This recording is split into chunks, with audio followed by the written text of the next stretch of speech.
I guess I can if you can bring it to me here. I got exactly 2 minutes. This is not a toothpaste. It's a revolution for your teeth. Remineralize, strengthen teeth, all natural ingredients, essential oils, minerals, salts. Alpha Vedic Dental Solutions System. That's alphavedic.com/civilization. You know, we're always trying to bring you the best products here that we think will enhance your life, especially if supply chains break down further, or if there's some disruption in our lives here. It seems in the news more and more possible, but hey, who knows? Maybe it's a mind game. But what is not is keeping your dental health up. And not a lot of people are talking about this. We always see the storable foods. But what about dental care during these same emergency situations? Will your toothpaste eventually run out? Well, if it does, then what? So like I say, this whole micro gut biome is driven by your oral cavity first. So take a look at what they have, alphavedic.com/civilization. Every purchase you make helps keep our live radio show and podcast on air, bringing you more information just like this. alphavedic.com/civilization. That link is in the show notes below. And as always, I appreciate your valuable time and joining us in this ever and most important conversation as we move forward in our world. Check.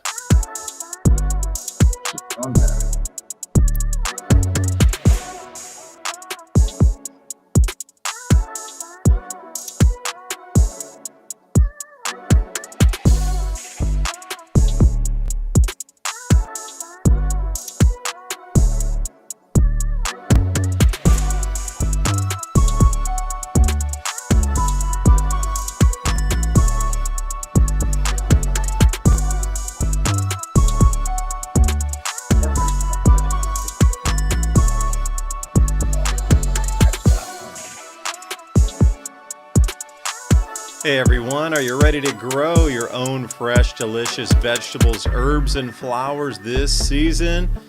If you're looking for the highest quality heirloom and organic seeds, I've got the perfect company for you, True Leaf Market. They've been a trusted seed company since 1974, offering 3,000 types of non-GMO varieties, everything from classic heirloom tomatoes and peppers to rare herbs, microgreens, sprouting seeds, and beautiful flowers. All those seeds are open pollinated, pure, and perfect for home gardeners or anyone wanting healthy, flavorful produce without chemicals. What I love the most is their huge selection, fast shipping guarantees, plus options for bulk if you're going big. If you're excited to start your garden this year with real, authentic heirloom and organic seeds, click the link in the description box below. Check out TrueLeafMarket.com. You won't regret it. Happy planting, and thank you for supporting the channel and this broadcast. Can't see or hear me.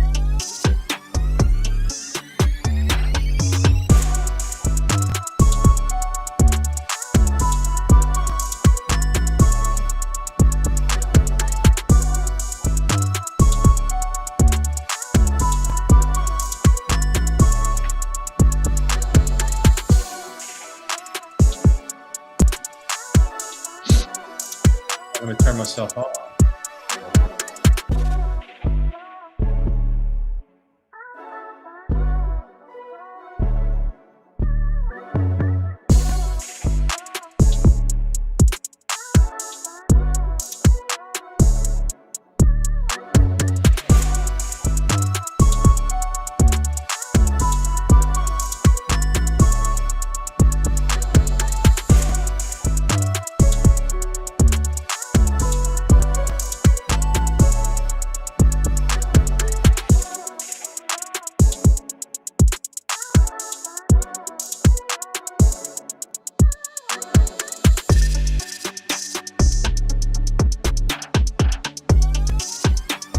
Please remember to sign up for our show notes. With Civilization Cycle podcast, you can learn what to expect as society resets. Agriculture, economy, tech, and history all have mappable cycles, and these cycles affect every aspect of our lives. We can navigate the chaos and thrive together with up-to-date news and information. Also, if you like the content we have here on Civilization Cycle, Think about fueling the discussions and the show by buying us a coffee at buymeacoffee.com/civilization cycle. And thank you for all the support.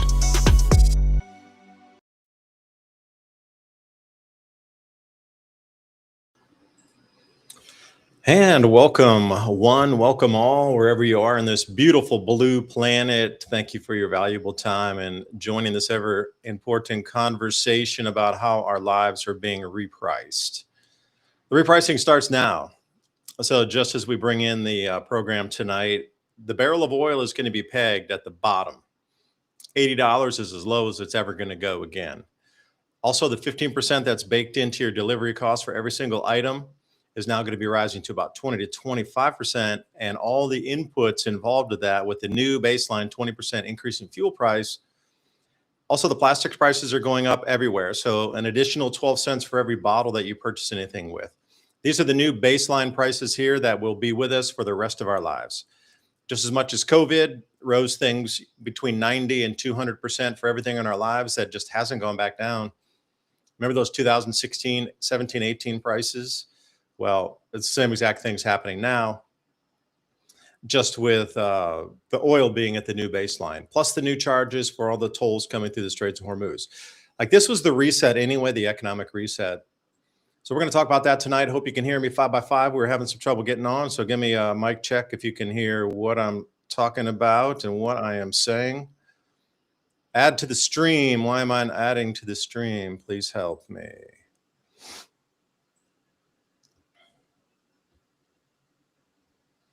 Ransom, check. Anybody can give me a microphone check here. Seems that we already had a problem with the stream on one of our ends here. I was just joining in. The microphone hopefully is the correct one. I'm on this handheld mic here that I'm using a mic stand on a lapel mic for 5x5. Thank you, Sassafras. Well, again, I don't know if you heard that intro, but our lives are being totally repriced, and the new baseline is $80 a barrel. That is the lowest it will ever go again as long as we live. Like, they're setting these baseline floor prices. So now you have to think about that. How does that trail off on other products, services, deliveries, flights, everything you can think of, the clothes, the plastics. So this is going to be another leg up. It's going to price out many a person where they just won't be able to afford, well, most basic things. If you do, you're going to have to restrict the lifestyle. Let's see. Dubai has joined the stream. Thank you very much. Sounds loud and clear. Great. Hey, I like this one comment I was looking through. Gerald Collins says to me, my neighbor should turn me on to you in this program. She calls him Too Fine, Dubai, and Handsome Ransom. Well, that is a good way to start the show. Thanks for the comment on that. So think about in your lives how you can protect against these price rises. How would you protect against it? If everything's going to go up suddenly another 20% at the baseline minimum, and that's going to be your standard cost forever now, you're just going to instantly add 20% to everything you buy. And as we know, that didn't really happen in COVID. It kept trending up and up and up and up. And when all people were going, oh, it used to be so cheap to live everywhere. It used to be so cheap. And now you go, whoa, it's expensive. Expect that again on another rise, just because, well, I think this was more planned. I'm going to go out on a limb here. Call it for what it is. But it seems like a lot of this was planned to reset the economy anyway. You know, the end of the decade goals here were to bring up universal basic income, a lot less purchasing, restoring nature by demand destruction and price rises, making things super expensive. You couldn't buy it. Thereby, nature could rest. Remember, they were talking about you're killing the forest, you're fishing out all the fish.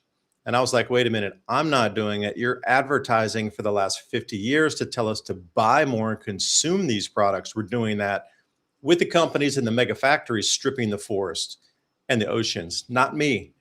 Your advertising machine and your fishing fleet machine and the factory machine and the delivery mechanisms built up to increase stock valuations over 50 years did that. Don't blame me. But now that all needs to reverse back down to some sort of, we need to get the earth back in harmony again. And I wonder why now. You know, I kept talking about that for the last, say, 10 years on the channel. Why are all these things occurring now? Is it because of magnetic field disruptions? Is this Ransom joining us again? I'm glad you came back, my friend. I hope we can chat through this evening about some massive changes. Still trying to work out the lighting in the room here. Got the microphone on. So Ransom, if you can hear me, please join. The floor is yours. I see him in the background there. Yeah, that was weird. Some kind of glitch. I couldn't see or hear you, but I saw you on the stream, so I just backed out and came back in. See if I guess that solved it. Yeah, welcome to the machine. I look very opaque, and I look like I have a hazy over me here. I'm going to try to. Can you hear me? See what I can do with it. Okay. Yeah, it looks weird, doesn't it? It looks like I got a screen in front of me here. There we go. I think we're all good anyway now. So that is, whoa, that looked weird too, huh? I need to turn myself blue, and then I could be one of the blue men. I'll start playing the plastic drums in the background off the 5-gallon buckets from Home Depot. Right. So let me turn myself blue. So what are you thinking, Ransom? Are you seeing price rises already? Like out here in Taiwan, around in Asia, the naphtha thing still continues to be a thing. So we're looking at price rises already for plastics, and the next price rise will occur tomorrow. The fuel price is going to go up, and they're doing this on a weekly now. So I'm just trying to put it in everybody's brain here. Like as we move into this, I don't have any media to add on to you there unless you have something. Oh, there you go. Oh, I got the price rises are coming now weekly here. Weekly. So the price of the fish is being adjusted weekly based on the price of the diesel, and what the fishermen are paying to get that catch to shore is being adjusted by the week. Not monthly, not yearly, not quarterly, not half a year, 6 months. Every single week. The fuel prices are going to be readjusted tomorrow. Again, on a weekly. Now, for the last 3 weeks, they said they were going to adjust them on a weekly, but the government has absorbed a lot of the taxes, thereby offsetting a lot of the fuel price rises, which is nice. Like, we won't do that in the States. Here they have, but they kind of run up against the wall. They're kind of back. They threw out a lot of stopgap measures, which is awesome. They only have maybe 1, 2 left, and then the price are going to rise. But again, like, how could you adjust your lifestyle to adjust to rising prices by the week?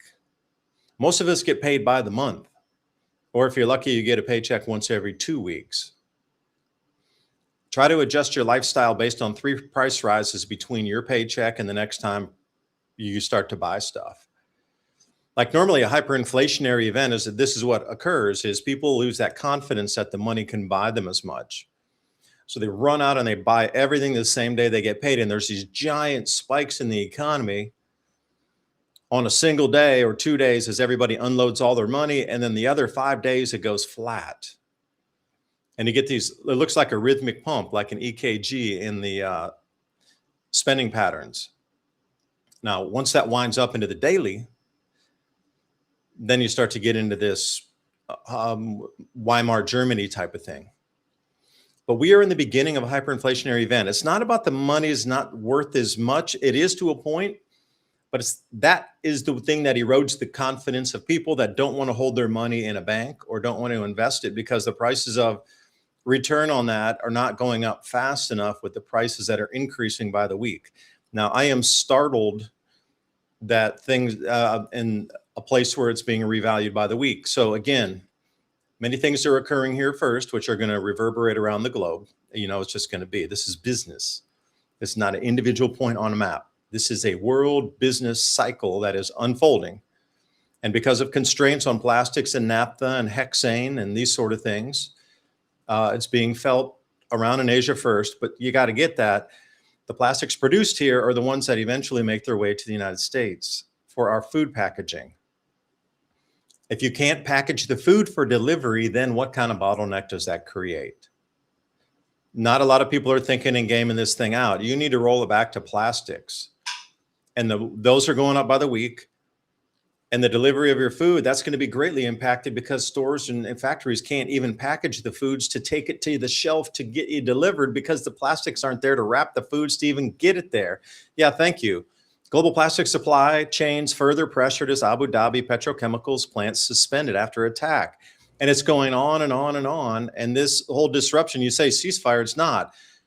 Israel's violated that tremendously, so disproportionately in Lebanon, that Iran says the deal's off. We're gonna, and then they started lobbing drones in. And remember ransom when I said about maybe 2-3 weeks ago, when you see the east-west Yamal pipeline get blown to a point where it stops delivery of oil, this is when it really changes. And what happened the day before yesterday? The Yamal east-west pipeline got hit by a drone and they stopped delivery out over to the Red Sea. It's already here. So if there's really a disruption in the strait again, then that east-west pipeline is not going to be the lifeline it was for 7 million barrels a day. That's going to be 0 barrels. Then we get into some major numbers. So this whole thing, again, I'm coming back to it. I feel like it's planned to reset the economy, because all I'm seeing is resetting of the economy in a planned fashion around the world. I just don't think those two are, disrelated at all. I'll shut up now. No, I don't think they're unrelated at all. And what's really bizarre out there is that they pretend you have the administration of multiple nations, not just ours, pretending that they have the economy under control and don't worry about it. But at the same time, the Mockingbird media is weirdly putting out enough information that you can see that it's kind of not transparent. I'll say that. And this is what you were talking about right here, the price of plastics, petrochemicals. That means not just plastics, but all kinds of packaging, supplies for construction. It means medicine also, because some of these things are sent off other places to get remanufactured into new products. Can you roll down in the article so we can read that a little bit? Can you scroll down and we'll pick some nuggets out of there? Yeah, right there. Yeah, it's talking about their operations at the facility have been immediately suspended. No damage. But I've seen some of these buildings get hit and they'll have minimal damage, but they'll claim catastrophic shutdown. So there's Why a little is bit that? of because I think the plan is to shut everything down for at least a little while. We're having a war economics plan going forward. It's a war economy, but even if you don't see continual, direct war on the news, the war is still happening. It's an economic war. There's major powerhouses trying to shore up all of their control of all of the resources worldwide, and that's South America, North America, Asia, Europe, Africa, and the Middle East, all of it. And they're taking new sides, and it's kind of. Can you roll down to the next sentence right there? The PE right there, the polyurethane, the packaging films, the shrink wraps, heavy duty sacks, liners, fillers, caps, closures, pipes. Yeah, do you just the top there is food packaging. So think about the PE and HDPE, LDPE, and then the PET and that sort of thing. And the then PET think about is this. what do you like, drink bottles, right? Syringes, there you go. Catheters. You're talking about now the entire medical supply chain being disrupted because of the plastics disruption. And that includes all those little pins that people take, like for diabetes or, those Ozempic pins. All of the manufacturing packaging is going to see. It's funny because they sold you this idea that they're going to drastically reduce the price of the pharmaceuticals. We're going to get our economy good. We're going to do mass deportation and all of these things that were in a direction of a better economy. And just like classically, like you can go back in time and see this, it's like the country will sabotage itself by starting a war and then blame the war on why the prices don't go down, but continually go up exponentially over time. And this is so polypropylene, let me jump on that one. The polypropylene are the little things that you might get cheese in sort of a harder plastic container. And then the films and that sort of thing is what you would get, like you rightly know better than I, with wrapping different kinds of meats and hamburgers in those styrofoam plastic and those styrofoam packages that have that absorber on the bottom there. Like any of that stuff that comes out as sort of a fresh, quote unquote, in a supermarket has all that film on it. Like if that film disappears or becomes, 5, 10, 20 times more expensive per roll, then that's just another add-on cost. And, every single thing you purchase is going to go up by pennies or dimes or quarters. Every single thing you buy, I don't care where you buy it, what you buy, it just does not matter. Everything you touch in your life is going to go up in a certain price point, and that is going to be the new standard for what we pay for everything moving forward. Everything. Right. I kind of wanted to point this out. You know, I talk about a lot the plummeting fertility rate around the world, but if you look at the timeline there, it's talking about since 2007. What happened after 2007 was 2008, and that was the beginning of the destruction of our whole economy and everything, where they really started hammering away at industry, stealing money, embezzling money, disappearing money, and now we're at the just back to business price hikes, but that's okay because you know this correlates right with the infertility rates. AI has replaced workforce 20% full-time employees in the U.S. survey, and this is starting to span on more fields and kinds of jobs than you would think. And then you got you know, we got promised to get our electricity and our energies down, and but you know, just in time we have reasons to make the energy go up. So bills in energy rich West Virginia now top their mortgages, which I mean, think about that. So people are having a lot of mortgages. Any sector that you look at in the economy right now, it ain't doing hot. It's doing about the same as it was in 2020. Ironically, I saw a graph earlier about the price of oil going up and down in time, and we're exactly at 2020 right now. So the same prices, the same peak, and the same trough. I don't think we're going to get the trough the same way because the way those graphs go up, they always go up, and then the trough meets the last peak. So overall, the price still goes up. This one's talking about economic growth downgraded to only 0.5% for the fourth quarter of 25. And this is funny too, is because the workers, the soon to be workers that are going to be filling up the majority of job slots in manufacturing and service, all of those industries are a generation that's having a lot of problems. They're having a lot of health problems. They're having a lot of anxiety problems.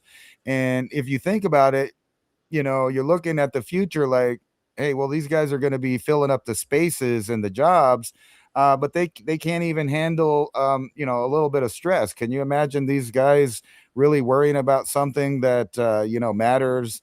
Uh, and I'm kind of joking about that, but all of them are on medications already, and they can't figure out why they're having these problems. Now, what happens when the skyrocketing price of all of these drugs that people are on, keeping them at a zero, I guess, you know, if you want to use that term, keeping them at zero, and then they're still having problems maintaining. These are the people that are also losing they're losing their jobs in the future because it's going to be replaced. Do you want a competent AI machine that does the same task every single time, day in and day out, 24 hours a day, and keeps producing with minimal errors? Or do you want to hire a bunch of stressed out, you know, dope addled people that can't read in cursive, can't write an envelope, can't do their taxes, can't, you know, they can't do all kinds of stuff. And then at the same time, that same population is reducing in fertility here. Yeah, I got you. I got you one. So let me share a screen with you. This will put it really into perspective with everybody on this one here. There we go. Okay, so what we're looking at here is the Fed liquidity. So when this goes up, your inflation goes up, and the new numbers that I'd seen were looking somewhere around this round. Remember how I tried to convince us during COVID? It was not very high, and then they ended up at a plateaued out around 9.1%, 9.4%.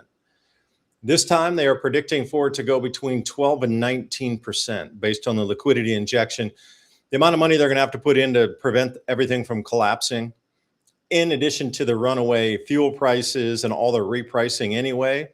This is like two layers of inflation running together. You get all this Fed injection in there. Nobody wants to buy our debt anymore, so we have to buy it back. This is the reason they're going to switch over to the stable coin issuance and have the conversion to stable coins to create an artificial need for our U.S. treasuries. Now, this number is forecast to go well up into the 20% range, what again would bring us up into that 19% inflation.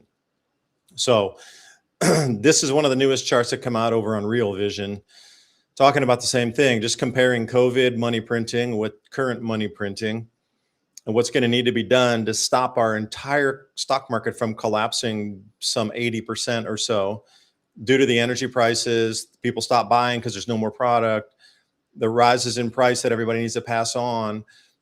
There's a problem that countries need money, so they're selling stocks, they're selling bonds, U.S. Treasury bonds, or selling gold to get money right now to keep keep the governments going for operational costs.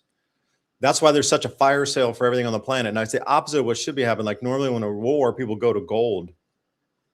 But a lot of these countries are selling their gold because they ran out of money, and the US is not allowing them to redeem their treasury bonds to take dollars out because that will collapse our markets. So our government's telling other countries, I know you want to sell your T-bills, your 10-year notes. You're not allowed to. We can't allow you to redeem them.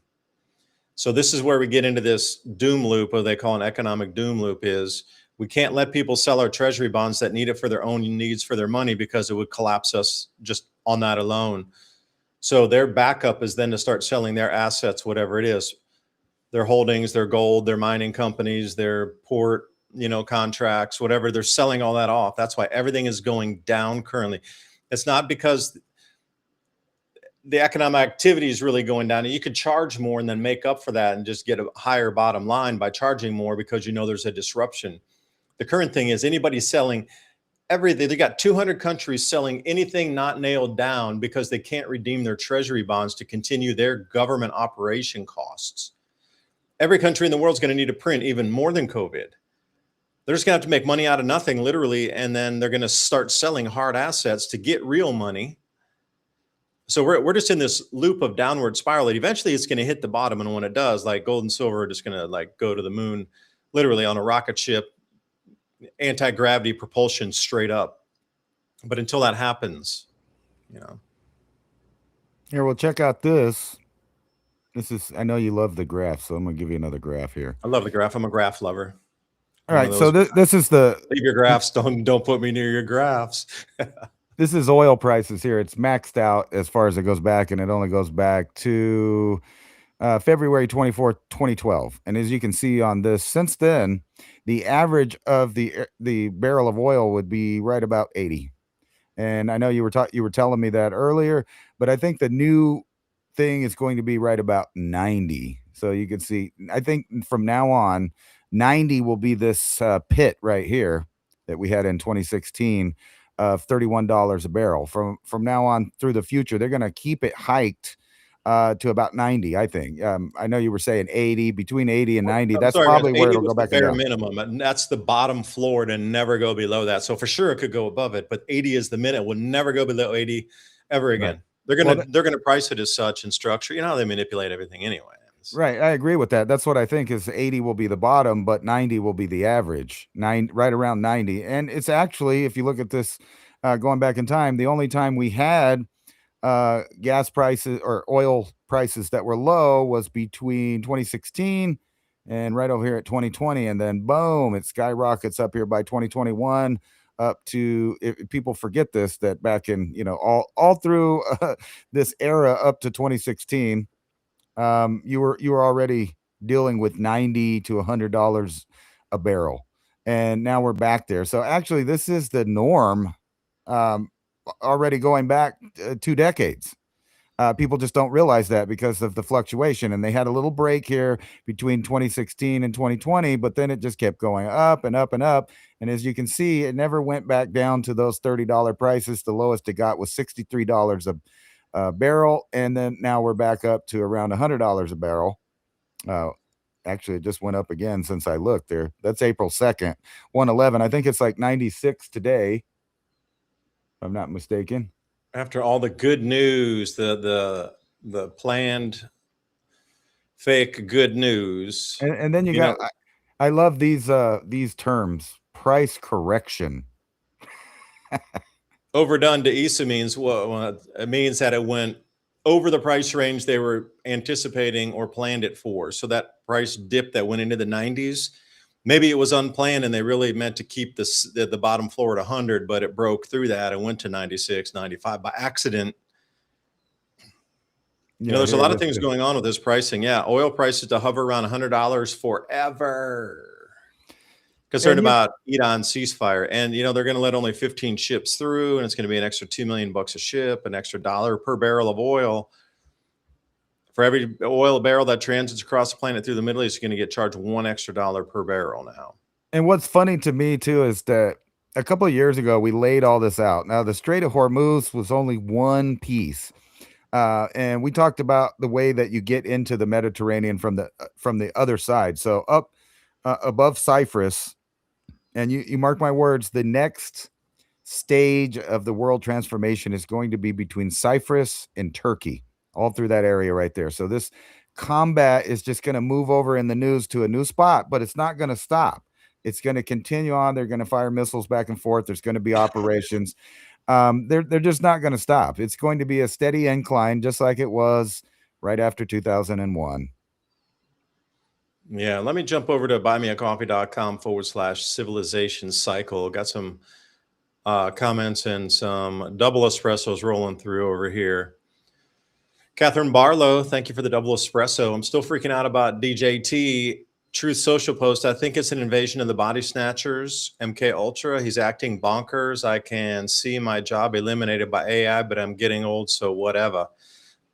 Yeah, and the whatever is kind of a key point, because things are in such flux and changing right now. You really can't even plan like the traditional, I'm going to do this for 20 years. I'm going to invest this for 30 years. We're going to go out and that's kind of an old world, so we're more in by the year or 5-year period now. I can't, because it's hard to even think out 10 or 20 years from now on how the world will be or to structure for something. Gold and silver, though, have been good for 5,000 years plus, right? So I'm kind of gravitating towards the things that have been solid through history, through all the world wars, all the economic resets. Gold, silver, land, cattle, and food. Like those have always been good, right? Tools forever, and skills. Like that'll be solid for another 8,000 years. So I'm kind of gravitating toward that. I do feel the same thing. Like every time you see, I had this recollection yesterday because they were showing here, at least in Taiwan, they had a really good collage of COVID era, like politicians saying, they put all these different politicians that we remember from the COVID era, like that one draconian girl down in New Zealand, the guy calling for lockdowns in Australia, and all these faces. And what's that idiot up there in Canada, Castro's son or whatever his name was?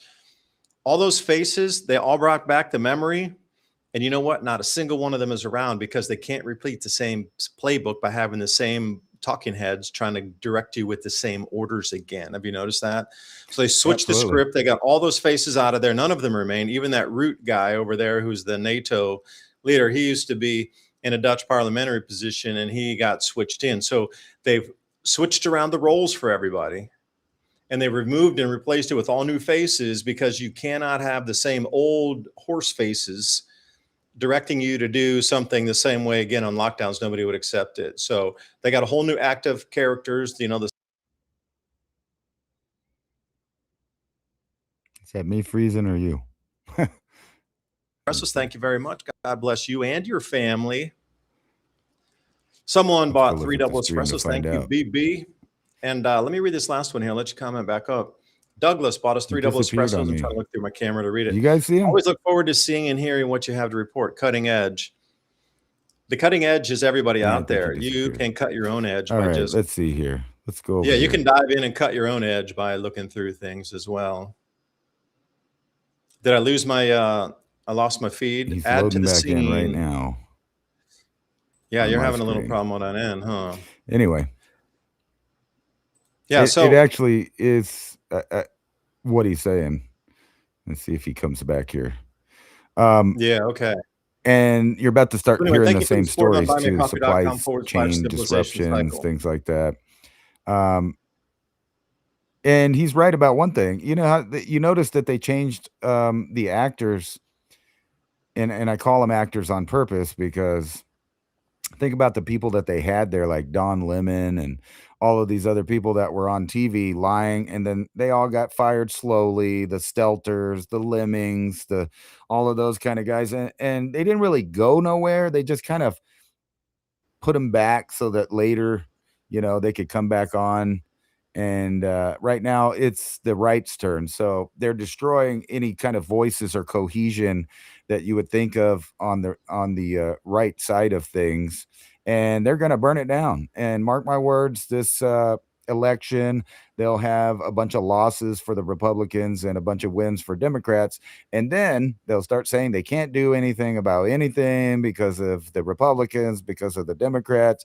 But it's the same old game that they play every couple of years. And it's obvious that war was the plan. And if you really think about it, how many years did you get between the supposed withdrawal from Afghanistan, a 20-year war, and the end of combat operations in Iraq to right now? And if you really look through the history, there was nothing. There was no stop. We never stopped. The combat never stopped. We never pulled out of Syria, even though we let all of those people in Afghanistan have $81 billion of weapons. You know, we just jumped right into another conflict shortly after that. Yeah, I want to say one thing about Lebanon as well. I've noticed a Wow. very Boy, destructive this pattern of ancient restream is a historical glitchy sites. thing because now I don't see you again, but I see you on the stream. Yeah, and if anybody out there can hear me, please give me another 5x5. You can see our interrupted broadcast here. But I'm noticing in Lebanon, there's a destructive pattern on World Heritage sites, ancient historical archaeological sites, and absolute just going in and bulldozing it flat after, the raining from the air comes down. So again, I would ask you and challenge you, is this another destruction of history? Because whatever happens in the next stage, they continue to have to remove history over the centuries here. If we march back to World War I, an enormous amount of what was the previous 1880s architecture, interconnected, however, communications devices there were. We're told one story, but when you look back and you see wireless towers everywhere and wireless transmission capability through everywhere, and you wonder how they were using fireplaces that didn't have their, I've been in some of these castles where they still in Czech Republic, where they still, and Venice also, where they didn't remove the fireplaces entirely. But I'm telling you what, those fireplaces are only like a foot deep. And I'm like, there's no way a fireplace is a foot deep like that.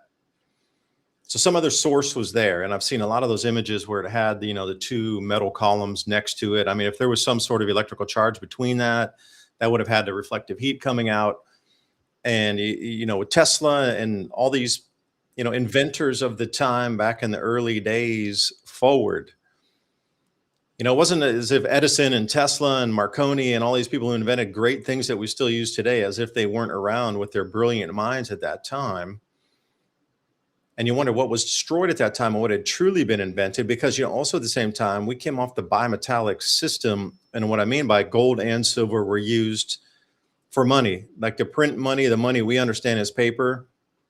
It just didn't exist. It existed from a single point, from a bank that said, your $5 coin or your $1 gold piece, I'll give you a piece of paper from this bank that says you can come back and get it, so you don't have to carry the coin with you. But in terms of a national fiat currency, it just didn't exist. All those banks, when banks went out of business, there was the bank run, it was for an individual bank. It wasn't for what we understand as a national bank. The only way they were able to accomplish that was removing silver out of daily circulation, moving us to a single gold-only standard. And then that could have been usurped, as it was in 1913, by the Federal Reserve. But up to that point, all the way pretty much through history, except a couple experimentations with lending out gold in Europe. Other than that, China to a smaller extent as well. The physical paper was representative of the actual physical from a locale and a local point, not on a national basis, where you're not traveling halfway across the country and then giving that piece of paper and going, hey, I want my... That didn't occur until later with the national banking system in, let's say, 1860, 1870. That's why when they say when you robbed a bank, you literally took everything out of that bank and it collapsed because there was no FDIC and backup at the bank. When you stole all the gold or silver out of the bank at the time, you took everything out there, the bank's insolvent, there's no more. And there was no backup then system to fill it for the depositors at that time. That's why bank robberies were so much more detrimental then than they are now. A bank gets robbed or whatever. But back then, if a bank got robbed, literally the entire town or that whole area one around there would collapse, because all the money from those people deposited in silver and gold into the bank were gone. So everybody's wealth in that region literally disappeared. That's why people were dealt with much more severely back then, because the effects of stealing that wealth out of a bank was far higher. So I digress. So I come back in to say, what kind of technology did we really have in the European cities and what was destroyed in World War One? Subsequently, you look at a lot of these old Civil War photos, and there's many more channels that cover this, but I'm just really a fan of looking into history. You can't tell me that cannonballs turned entire cities into shreds that were just vaporized. There had to have been some other technologies there. Living in the Southeast, familiar with Civil War, but when I was growing up, we had an old Civil War highway going through our very backyard, right at the edge of our property. We get down there, metal detect, and we find little bits of belt buckles, and we feel like, we found a treasure chest of King Tut's gold or something. But you're kids, and you find little ball, some sort of shot that was left over, like little stuff worth nothing, really worthless, but still for us, archaeological treasures. Imagine being a kid and you metal and you find a little piece of the edge of a belt buckle that didn't dissolve over time. There was a lot of history down there, and a lot of these cities were great cities at the time. And the way they'll make you believe is, oh, well, Charleston or whatever, Atlanta, these were just like things with a bunch of like wooden shacks, and Sherman went through and burned down all these wooden structures. No, man, there were vast buildings with railways and vast cities, all constructed out of larger stones, not brick. And you go back and you start to look at this, and then the photos they show you is large stone construction was vaporized by a couple cannonballs. And cannonballs, if you ever seen the Civil War, the way they shot those out, yeah, they had some explosives in them, but the batteries of these things might be 20, 30, 50 deep only. And they're only going a certain trajectory because those things were heavy and they had to move them around. And even if you put 50 cannonballs into a single building, it's not going to level it to the point that you see all of these photos as far as you can see, like hundreds of city blocks just leveled. That's not cannonballs. That's something way different. So I really believe that just out of the personal area where I live in the Southeast, seeing the pre-war and the post-war pictures, knowing that cannonballs can't be that destructive, knowing how World War I and II had come in to wipe out everything of our previous history. And I do believe a lot of technologically advanced, energy production and delivery devices were not meant for the public. That was meant to be stripped away to give us this world we have now. You're telling me they had compressed energy or compressed air technology since the Roman era, like literally back, if you can go back 2,000 years, using air compressed by water, using spindles, and we didn't evolve any of that technology for almost 2,000 years. That they would have us believe since the 1860s, we went from a horse and buggy to a rocket ship to the moon in less than 200, but the last 1,800, even though we had the base technologies to spin something to then create metals, hone metals, sharpen tools, and get us up into a much higher complex industrial fashion using compressed air energy technology, that we did nothing with that for 1,800 years. But in the last 200, we suddenly went from the horse to a rocket. Insane. Or the history is completely wrong, and there's really not that much history between the Roman era and now. Something seems very, very off, but I come back to the point. Now, Lebanon is being absolutely leveled and destroyed, and all archaeological areas are just being bulldozed, literally bulldozed. I saw these southern areas south of the Litani River. They were hammered by a bunch of bombs and artillery, but then after that, they went in there and they bulldozed all these like 800-year-old trees, these vast orchards that had stood. They were like UNESCO World Heritage ancient tree sites, and they went in and bulldozed them all to the ground. In addition to what the oldest monasteries were and all the, they're going to be going after Baalbek next. Mark my words, they're going after Baalbek to destroy it. So you're telling me that they need to go in and wipe out all the agricultural areas and some of the oldest trees on our planet that need to be bulldozed as well? Like, that has nothing to do with warfare. That is fully covering history. And, I see something very different going on here, but I'll let you talk. Oh, you're back, Ransom. Yes. Actually, I don't think it's just about that. Those areas feed people, and yeah, you can see Lebanon right behind me. They're kind of leaving it alone right now, but it's sporadic. They've been bombing stuff. There is going to be no ceasefire. It's just it's going to drag out. But what's really funny about all of this is I'm seeing the same headlines as we did during COVID. And a lot of people are giving Trump a hard time. And you got to remember, he's 79 years old. He's about to be 80. And I have a long memory. So I know the people that are around him now are mostly neocons. People connected to, like if you went back 10 years, people would like, oh, you're from Morgan Stanley. You can't trust those guys. And, the other big brokerage firms and finance firms and stuff. And nobody wanted to trust them, but everybody has forgot about that in the last couple of years. And there's this new idea of what reality is. And right now there's a lot of fighting amongst people that supposedly got along just 5 years ago on what reality is. A lot of people are happy with what Trump's doing. And from a perspective, if you believe in certain things, he is doing a good job. If you're judging him based on what he ran off of, though, he's doing not what he ran off of. But people change their mind, and people get older, and they have new information. So we really can never know why or what's going on because we're not part of those circles. But it looks like the same old bread and circus that I've seen my entire life. It doesn't look any different. And I'm convinced that the people you're seeing on TV do not run anything. They get marching orders. They tell them, just like Bilderberg's meeting again this year, if you got to get in there and eavesdrop, you'd find out what's happening for the next 4 years, just like people have continuously. If you go back in time, go back and check, what the conspiracy theorists were saying 10 years ago and see if they're not right on. Yeah, I mean, today we have a global tracking system. We have, and people are pushing for these ideas it's not a big deal. It's no big deal. And I wanted to show you this stuff because this goes right into bring food. us into the universal basic income on that, because that's the next step everybody's been talking about forever, is the UBI coming in. So, this is already manifesting as we speak. And you just mentioned if Trump was going to do one thing, if he was going to do and bring us into the UBI world of a resetting economy, he's doing everything correctly. He's perfectly on script. Every move is perfectly precise, chessboard precision to bring us into this new economic system and a reset.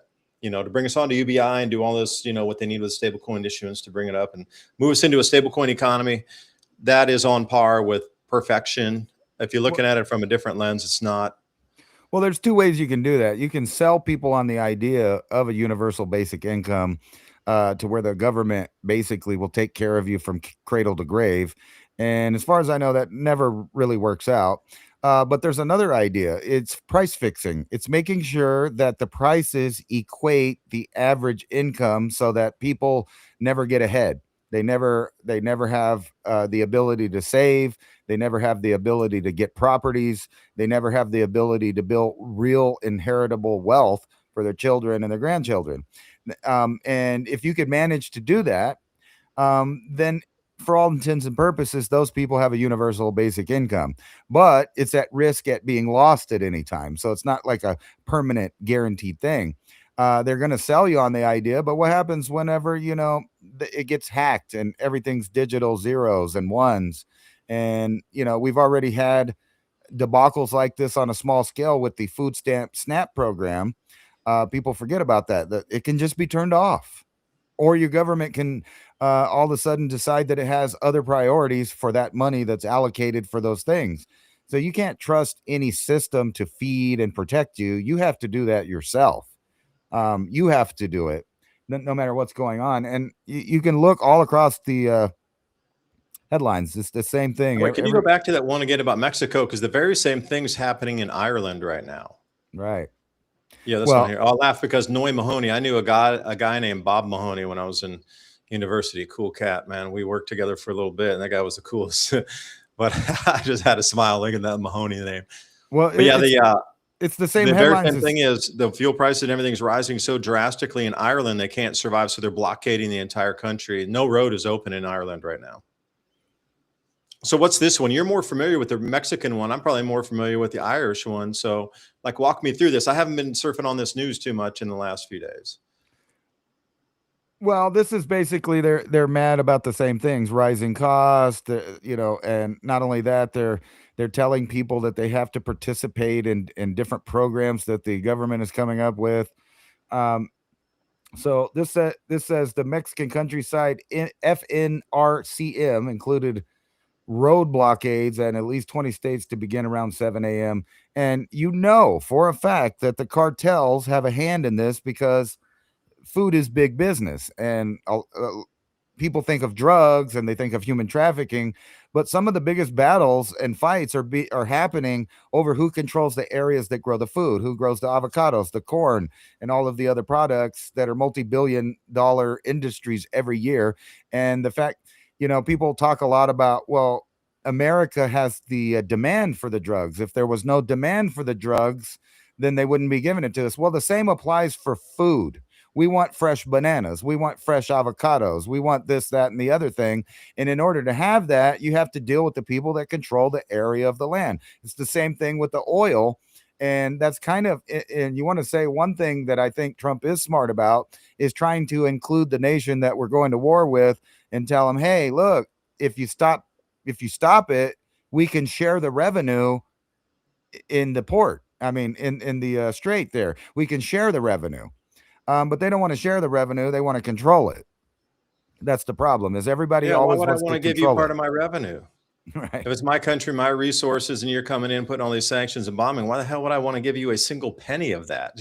Come at it from their logic, because I'm reading a lot about Al Jazeera right now. I'm trying to put this in some sort of context. I'm trying to get Middle Eastern news and their opinion pieces, and I'm reading all kind of that. But I'm also reading and getting into the what we got over here in the U.S. and Western media stuff. So I'm trying to get both sides of it to understand how people are thinking on both sides, because that's where you finally can find either common ground or a solution. Is you need to understand how the other people are thinking first. You can't just throw your thought and idea and like do it this way, because they're always going to resist. So what are they thinking on that side?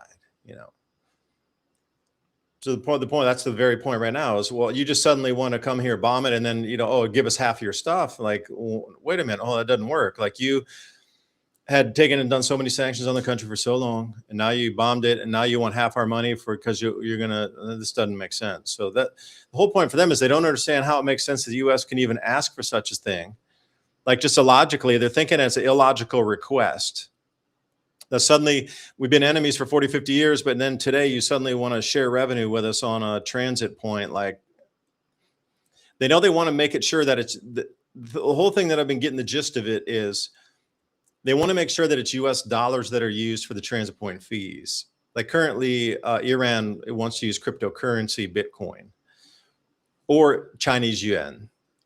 So the reason the U.S. is in there going, yeah, we'd love to split transit fees. We'll give you protection, all this stuff. They're like, wait a minute, protect us? You just destroyed us and tried to destroy us for 40, 50 years. What do you mean? Since the 1970s. Like, what? Are you kidding me? Now you want to protect us and help split our revenue? No. Because they want the dollar to be used in the transit fees to keep that stranglehold there of U.S. dollar supremacy. So the Iranians understand that if they can knock out the dollar supremacy along with all these other countries, death by 1,000 cuts, they can take down America economically. And by doing that, the war machine will stop and it will never come back. So they don't want to agree. They don't want to participate because they're like, we want Bitcoin for transit fees. You can't sanction it. You can't cut it off. You can't block it through SWIFT system. It's good anywhere on the planet. And we're going to give you the middle finger. So that's what's coming off the opinion pieces over out of the Middle East over there. So they're just baffled that, like, illogically, they just don't understand how the mind of the West is working. Like, all that you did to us for like half a century, and now you want to split transit fees and become partners with us. That for them, it's just like illogic, does not compute. So that's the first thing to overcome would be that, like, explain to them why suddenly your arch enemy after half a century wants to suddenly be your business partner like a day after they stop bombing you. If you could come past that first talking point in an explanation way, that would be the greatest thing since sliced bread, because that would make a lot of sense then. Then they could like process the information as to why. But until that gets explained, they're still off going, that's a trick. It doesn't make sense. That's illogical. That's insane. Why would they do that? Something, they're going to scam us. That's all they're thinking on this request is, so just put it and march forward with that. And then secondly, they want to make sure that the US dollar is not used, and they want to use Bitcoin, obviously. So where does that take us? So those two things alone are going to be a non-starter for like working with America to do this transit fee thing. Just throwing it out there. I'm just trying to get both sides of information. I like to see, because some of their things too, on the whole religious Shia faction thing, like that's all like revenge type stuff from thousands of years, which, for us, it's hard to, put that in our context too. Like, there's a lot of things from ancient and religion, Varvak's multi-millennia of belief systems and actions and these sort of things and alliances and and enemies that we can't understand either. So, we got two different parts of the world that both peoples don't understand each other just based on our histories and religions and economies and war machines. It's just there's so many things that are misunderstood about this entire thing across all of us. That's why we need these analysts and experts to actually get in there and do the talking, that understand the societies and the civilizations that they're dealing with, compared to some bonehead politicians that are allowed to get in there and just spin their 2 cents worth. I really believe analysts and national experts and experts of these regions should be in charge of the negotiations, not talking heads. Excuse me.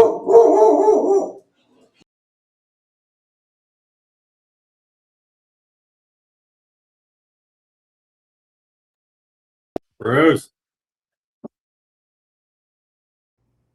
Same thing was happening at my house. That's so funny. I was just looking that my dog was going nuts over here, barking at something outside. And then I heard it here. I heard echo. That was funny.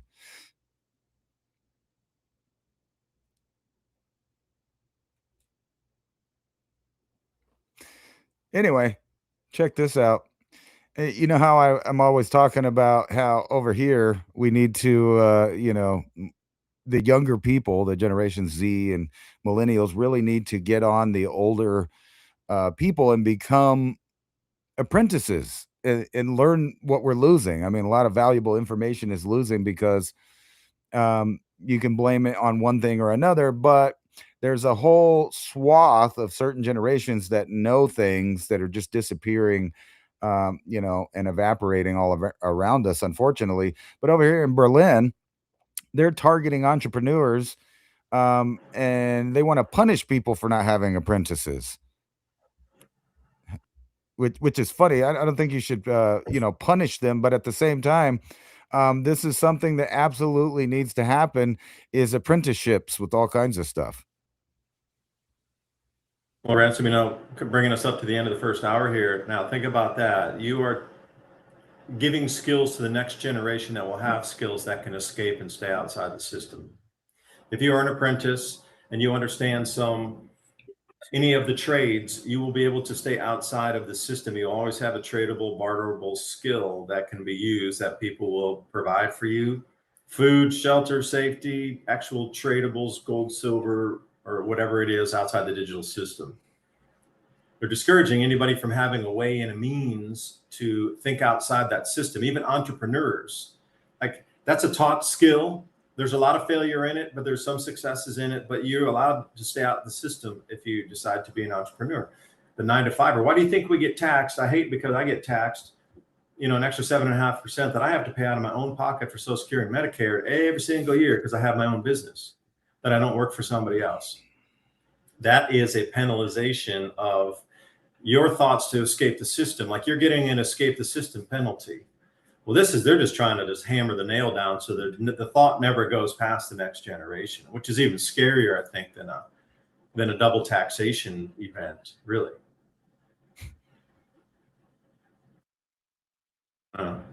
Anyway, Ransom, take us to the break. Please join us for the second hour right here, the civilizationcycle.com podcast. Join us on civilizationcycle.com. Put your email in there. We'll get you the show notes. I did some show notes just before the broadcast tonight. I got 10 bullet points for you. You can, start that conversation with others, refresh your memory about what we talked about. We run through a lot of information in each show. And also, you can support us through buymeacoffee.com/civilization cycle. In addition to checking us out with the newsletter and helping us share this information, share the links for tonight's live broadcast across social media, bring others into the fold, and allow us to expand our messaging out by sharing the links, because a lot of this is not algorithm friendly. So you're going to have to copy it and paste it into your favorite social media and go, wow, that was a pretty interesting conversation. This guy's thinking about a lot of different ideas that are going to affect us here at home. Not yet, but it's in the, you can see the wave rolling in. So please share this wide and far and help us share and spread this information. And we'll be back right after the short break. 2 minutes and 2 seconds, as Chuck Woolery would say, 2 and 2. We'll be right back. Hey everyone, are you ready to grow your own fresh, delicious vegetables, herbs, and flowers this season? If you're looking for the highest quality heirloom and organic seeds, I've got the perfect company for you, True Leaf Market. They've been a trusted seed company since 1974, offering 3,000 types of non-GMO varieties, everything from classic heirloom tomatoes and peppers to rare herbs, microgreens, sprouting seeds, and beautiful flowers. All their seeds are open pollinated, pure, and perfect for home gardeners or anyone wanting healthy, flavorful produce without chemicals. What I love the most is their huge selection, fast shipping guarantees, plus options for bulk if you're going big. If you're excited to start your garden this year with real, authentic heirloom and organic seeds, click the link in the description box below to check out trueleafmarket.com. You won't regret it. Happy planting, and thank you for supporting the channel and this broadcast. Product you love, the 72-hour emergency food kit from My Patriot Supply. Not only emergency food, but camping food, and you can prepare that through the week as well. 20 delicious just add water meals. Think about creamy mac and cheese, hearty chili, sweet oatmeal. 2,000 calories a day. You need the calories. You're going to need to think and move. And the mashed potatoes, easier to make than oats, and you can add your own flavors. Goes with anything. For less than a couple of takeout meals at a fast food restaurant, get real peace of mind. And a real question to ask, how long could your family eat without leaving home? My Patriot Supply, click on that link in the description box below. It helps the channel. Truth is hard to say and hard to hear. Most people choose silence. We choose to speak. Your support of our sponsor keeps the Civilization Cycle podcast on air and giving us the courage to keep digging. That link's in the description box below. This is not a toothpaste. It's a revolution for your teeth. Remineralize, strengthen teeth, all natural ingredients. Essential oils, minerals, salts. Alpha Vedic Dental Solutions System. That's alphavedic.com/civilization. You know, we're always trying to bring you the best products here that we think will enhance your life, especially if supply chains break down further, or if there's some disruption in our lives here. It seems in the news more and more possible, but hey, who knows? Maybe it's a mind game. But what is not is keeping your dental health up. And not a lot of people are talking about this. We always see the storable foods. But what about dental care during these same emergency situations? Will your toothpaste eventually run out? Well, if it does, then what? So like I say, this whole micro gut biome is driven by your oral cavity first. So take a look at what they have, alphavedic.com/civilization. Every purchase you make helps keep our live radio show and podcast on air, bringing you more information just like this. alphavedic.com/civilization. That link is in the show notes below. And as always, I appreciate your valuable time and joining us in this ever and most important conversation as we move forward in our world. Please remember to sign up for our show notes. With Civilization Cycle podcast, you can learn what to expect as society resets. Agriculture, economy, tech, and history all have mappable cycles, and these cycles affect every aspect of our lives. We can navigate the chaos and thrive together with up-to-date news and information. Also, if you like the content we have here on Civilization Cycle, think about fueling the discussions and the show by buying us a coffee at buymeacoffee.com/civilization cycle. And thank you for all the support.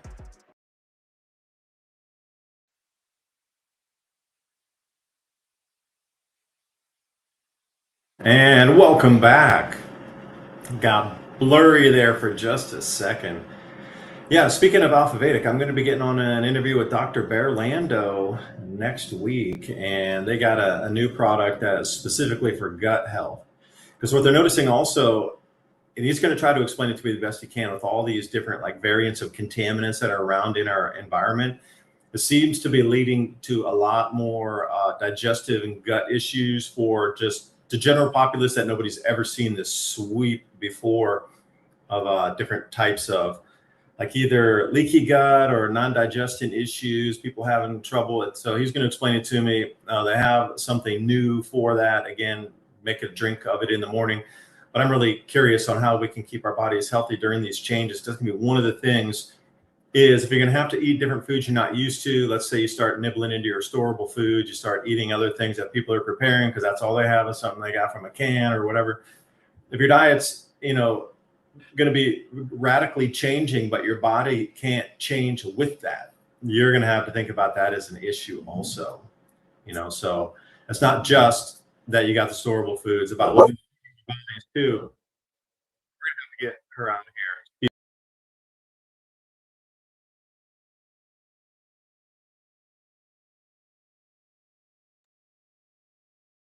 We're back. Oh man, the dogs, they never quite cooperate with you sometimes. Anyway, I thought this was an interesting article here showing how things are going as far as, if I could put it back on screen here, people are moving around, the money's moving. And these people are moving from Los Angeles. A lot of companies are leaving California, heading for Houston. And, that might not seem that weird, but Houston is the oil capital, which tells you where, people are going to be going there.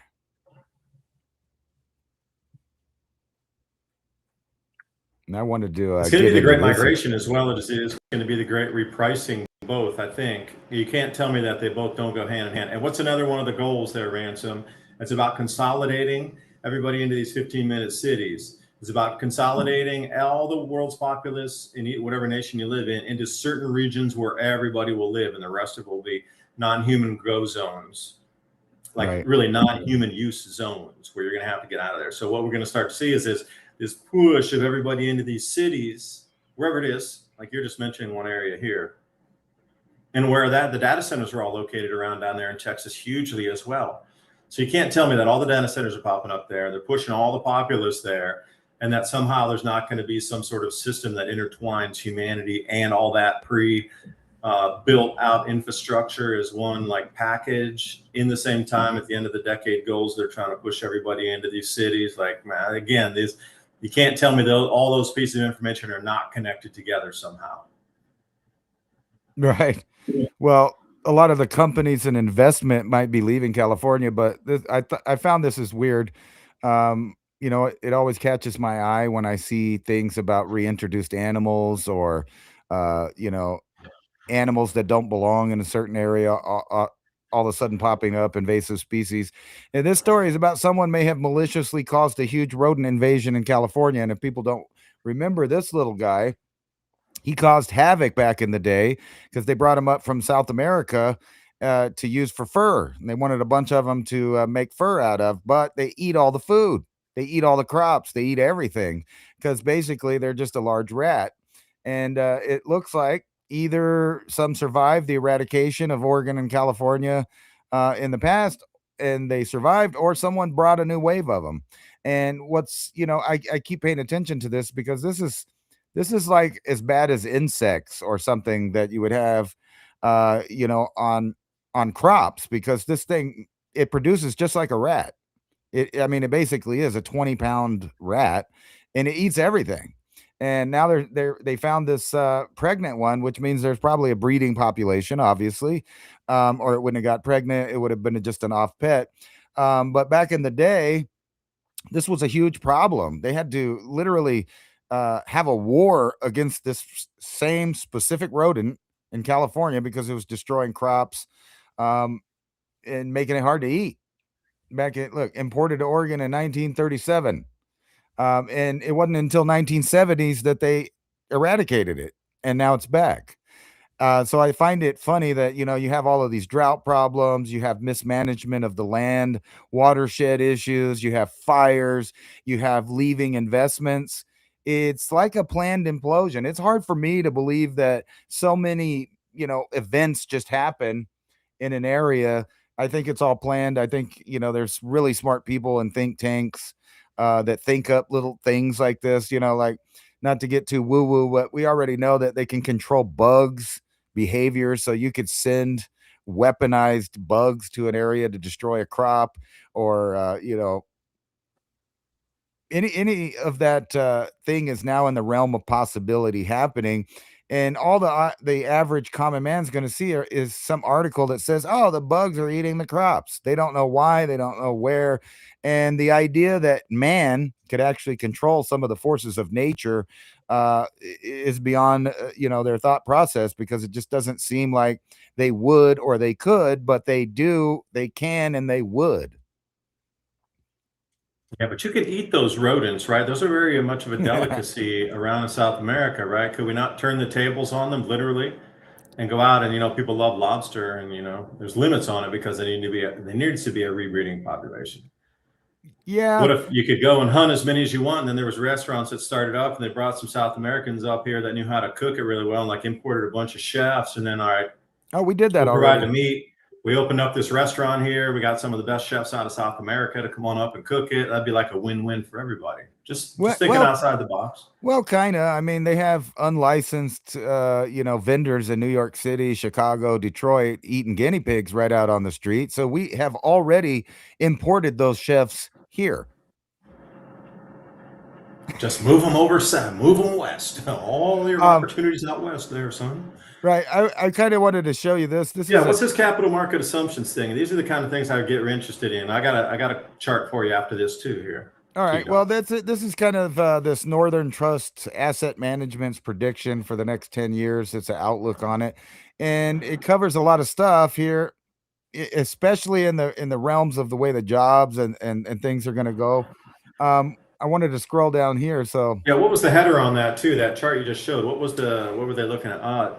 This is forecast. Oh, the annual returns. Right. 10-year forecast versus the 10-year annualized returns. Okay.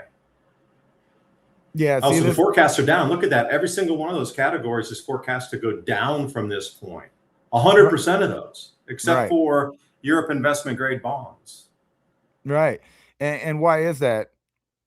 Rising innovation, declining demographics, which goes into that article right there where you have governments now finally catching on that, hey, maybe we shouldn't go to war with the farmers, the inventors, and the entrepreneurs because they make society completely run.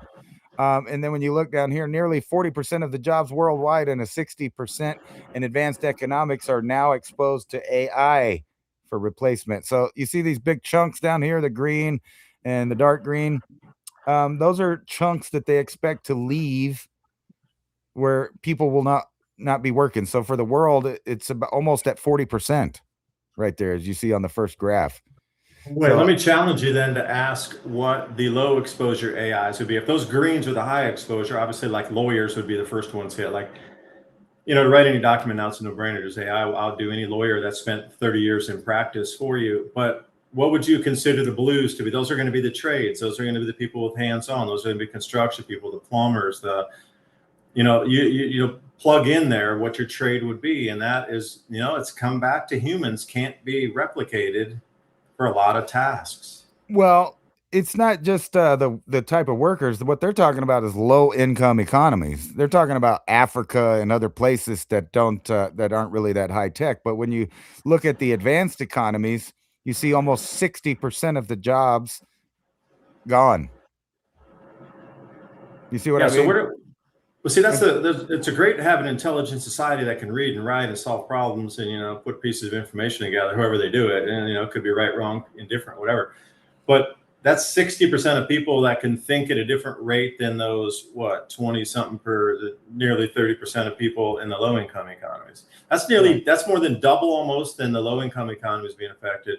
So what all these people that went to university, have higher education, what are you going to do with all them? Because they're the ones that won't want to sit around idle anyway, Well, all I know is, when you're in the arts or gender studies, you're not producing products, you're not inventing things, and you're not contributing in an economic way, at least. Now, I'm not saying that those things are totally useless, but this is one of the problems that they see for them as the producers of things is the global shift to self-reliance.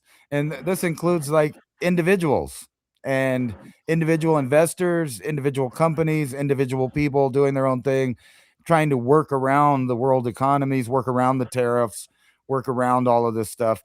And I'm for it. They think it's a bad thing. I think it's a good thing. Right.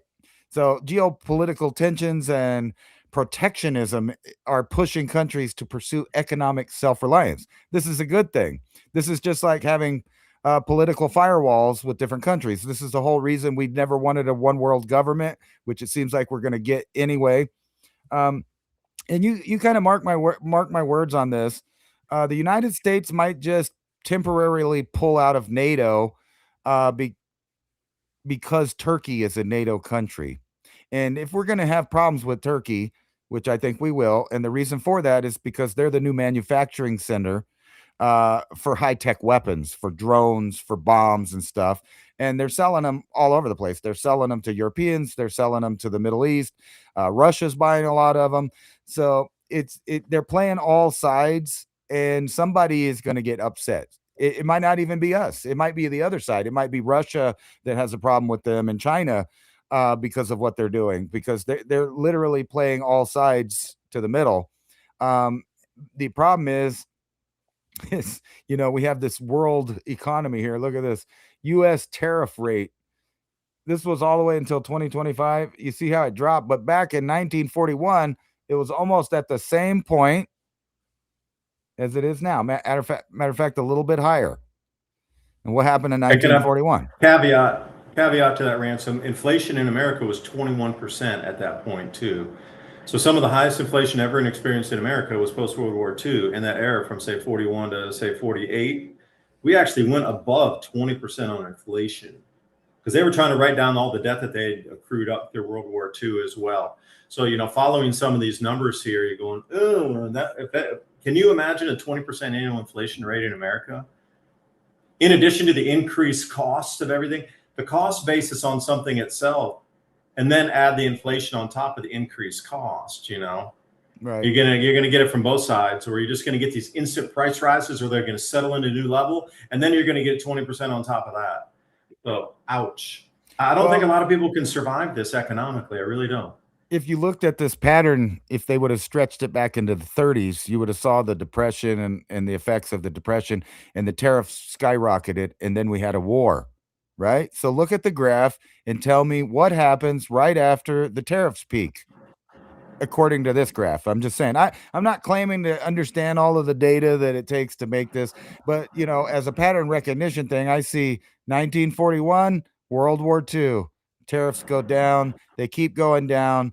You start having financial problems, and look right about here where it's at the very lowest is right after the 2008 financial crisis.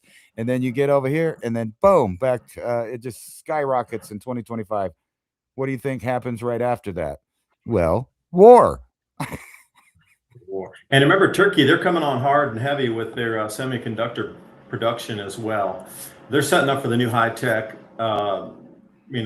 between Eurasia, let's call it Eurasia, for the best term, capital. So they're going to be setting up, because Germany shot itself in the foot. So Turkey took up that lead and says, you're not going to do it? We'll do it. By the way, we can get all the helium we need from all these other places from the Middle East. Why don't we just set up here? We don't need to get it from Asia. We're going to set up our own semiconductor production here, right here. We can deliver to Asia. We can deliver to Europe. Everybody happy. Everybody knows we can go all directions. We can go by rail to everywhere else.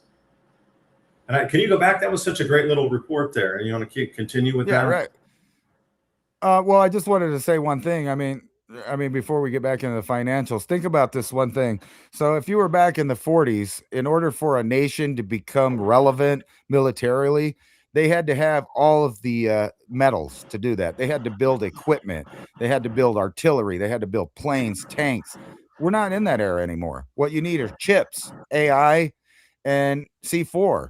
And you know what? It's not that complicated. A little bit of wax, some petroleum jelly, boil some bleach. I don't know the recipe. I'm just saying. It's real easy to attach that to a drone. And what we're talking about is replacing $1 million equipment with a few $1,000s worth of equipment. Now that allows third world countries to now become relevant when it comes to military power. And that's exactly what Turkey jumped on. Yeah, and then their cooperation across all of the different Caspian Sea basin regions, and going further out west toward China, which is another trading partner of them. They've linked all that by rail through all the stands, like Kazakhstan, that Astana, that is the new financial capital of the world. Astana in Kazakhstan is the new finance capital of the planet. So they've already planning to switch the economy and move it into Central Asia anyway for the new New York of the world finance. It's already been planned to go to Astana.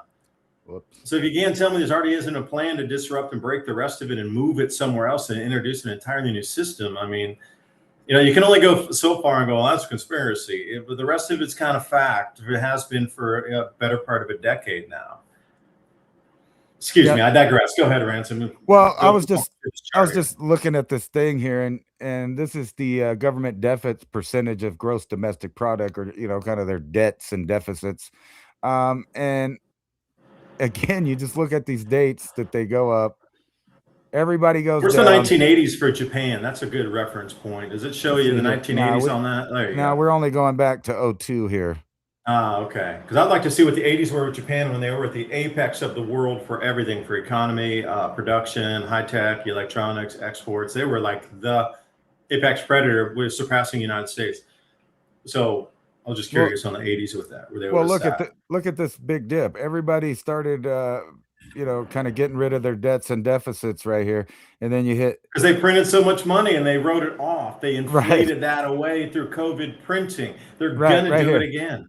This is 12/31/20, right when COVID came out, right? And then look, all the deficits go back up. But look who's got the most up here is Japan and the European Union. And actually, the UK and the US have slightly gone down compared to those, which I have a feeling that if you expand this out, this spike is going to go up past these other levels right here. So you would have to go into the plus finally. Oh, they're well into the well over ones anyway on that. I mean, some of these places are at 110% already, I think. All right. Yeah, fixed income to asset. Okay, so the fixed income means you only get this much money ever per month. So if everything runs away in price, you're not able to keep up with that. So I'm curious what this chart's about here.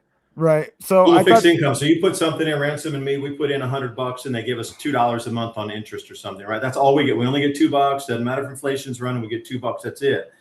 Now, and everything, our life costs double. We're still getting $2. We can't live on that. Then what happens? Well, you do without. And I think this is a good example of universal basic income.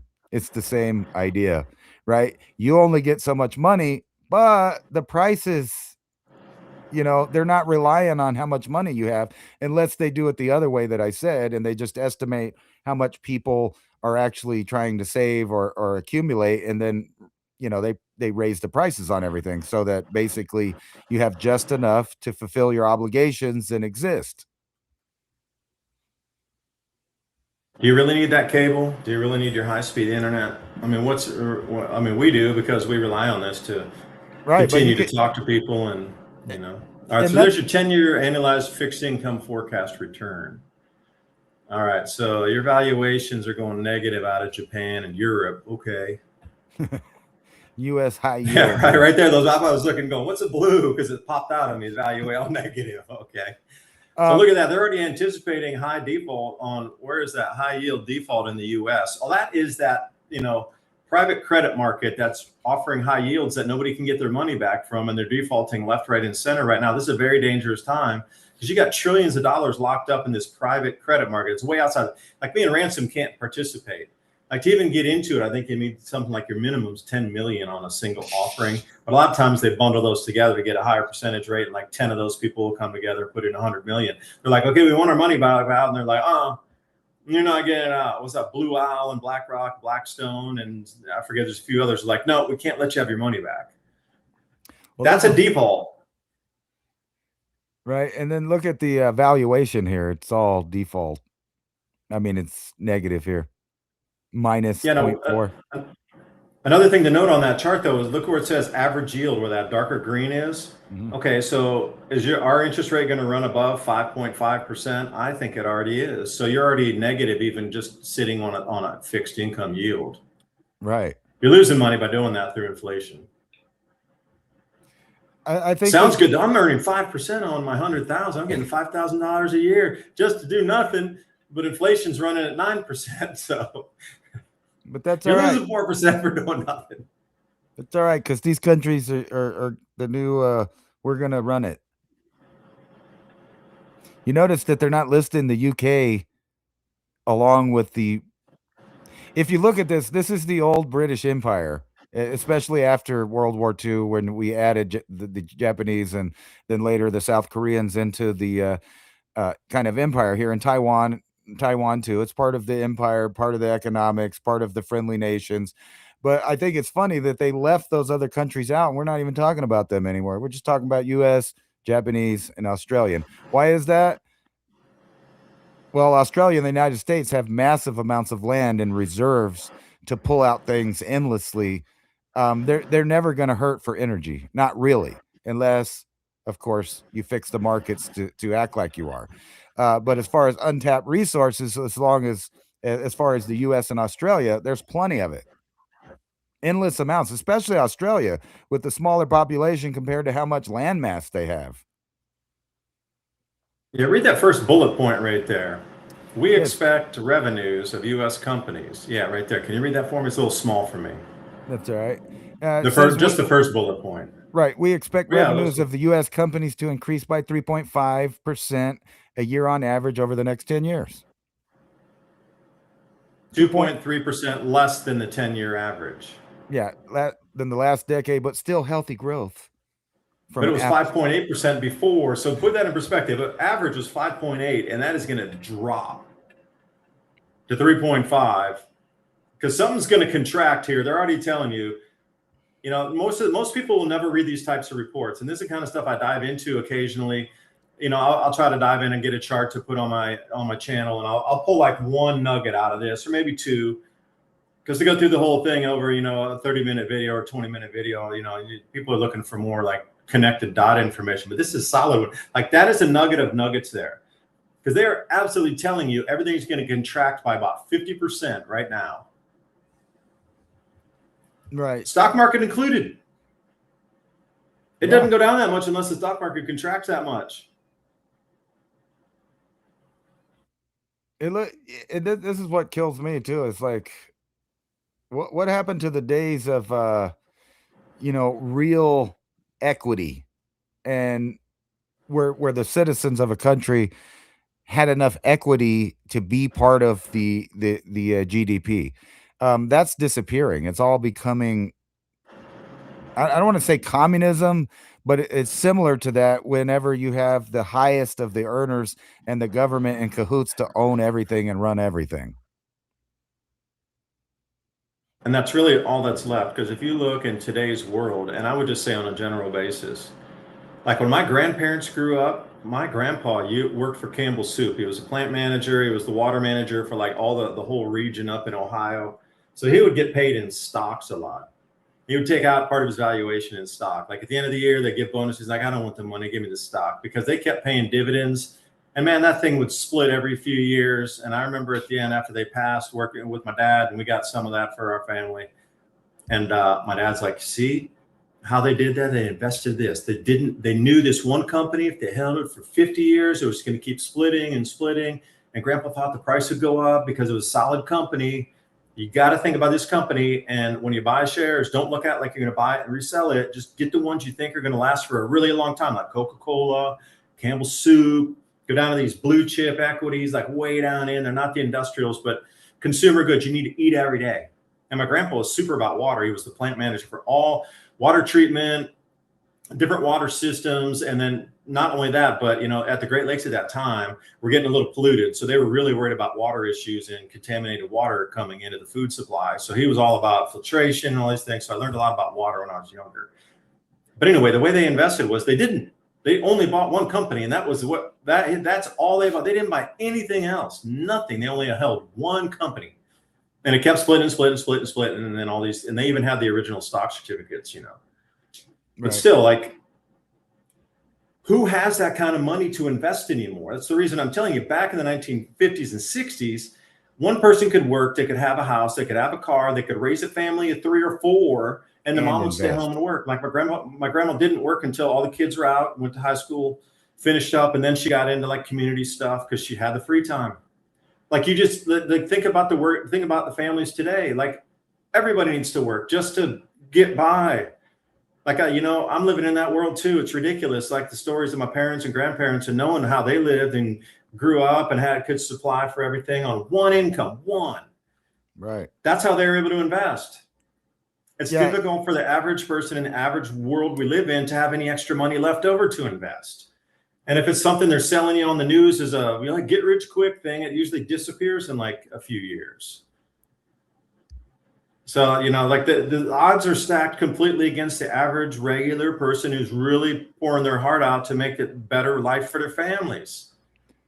It's just the world's stacked. There has to be a reset at some point because like the hopefulness of this generation is not there. Like nobody wants to do anything anyway because they don't see anything in the future. Like they sold us the dream of you work hard, you work 9 to 5, you get your weekends off, you save your money, you retire with $1 million, you can go on holiday and drink margaritas on the beach for the rest of your life after 65.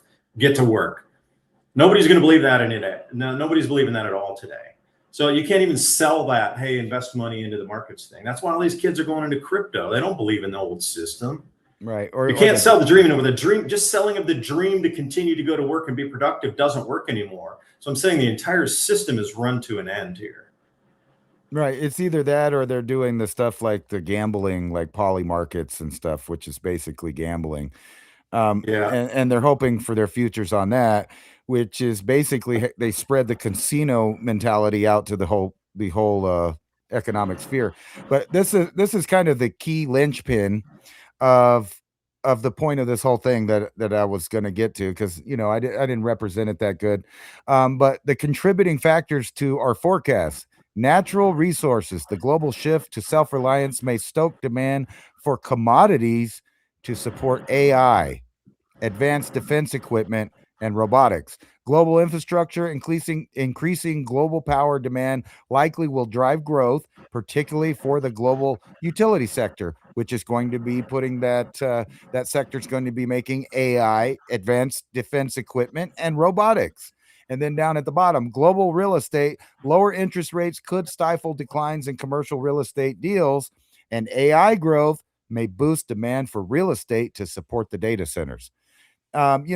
If I wasn't wanting to get too crazy and too cuckoo about the future, I might say that an AI force has taken over the governments of the planet, and now they're planning on covering the entire planet with it. And not just the planet, the moon, low Earth orbit, and eventually into space. And solar panels and windmills as well. Because I've seen some, just amazing images lately coming out of places where like square miles and miles and literally square dozens of miles are all covered in just one contiguous solar panel farm. Yeah. And then I start to think back to the Borg and some of these, Star Trek episodes where their entire planet was just completely covered with tech on the outside. It was a tech planet. Well, and again, did you notice something in there? There was nothing for humanity. There was nothing about, and we're going to do this to increase food production and double the output by reducing 50% the cost, thereby cutting humanity's food prices by 50%. None of that was in there. That was all just make more power.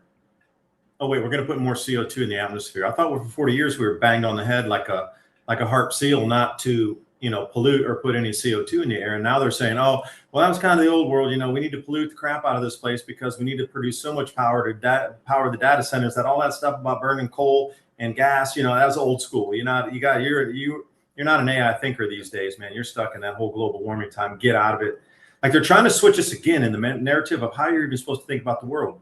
You weren't even allowed to fart the last 40 years without warming the planet. And now they want to build out everything that's so heavy until they actually want to ramp up our production burning fossil fuels by another 50-60% globally to power the data centers. Like, right. What insanity is this? We're being fed.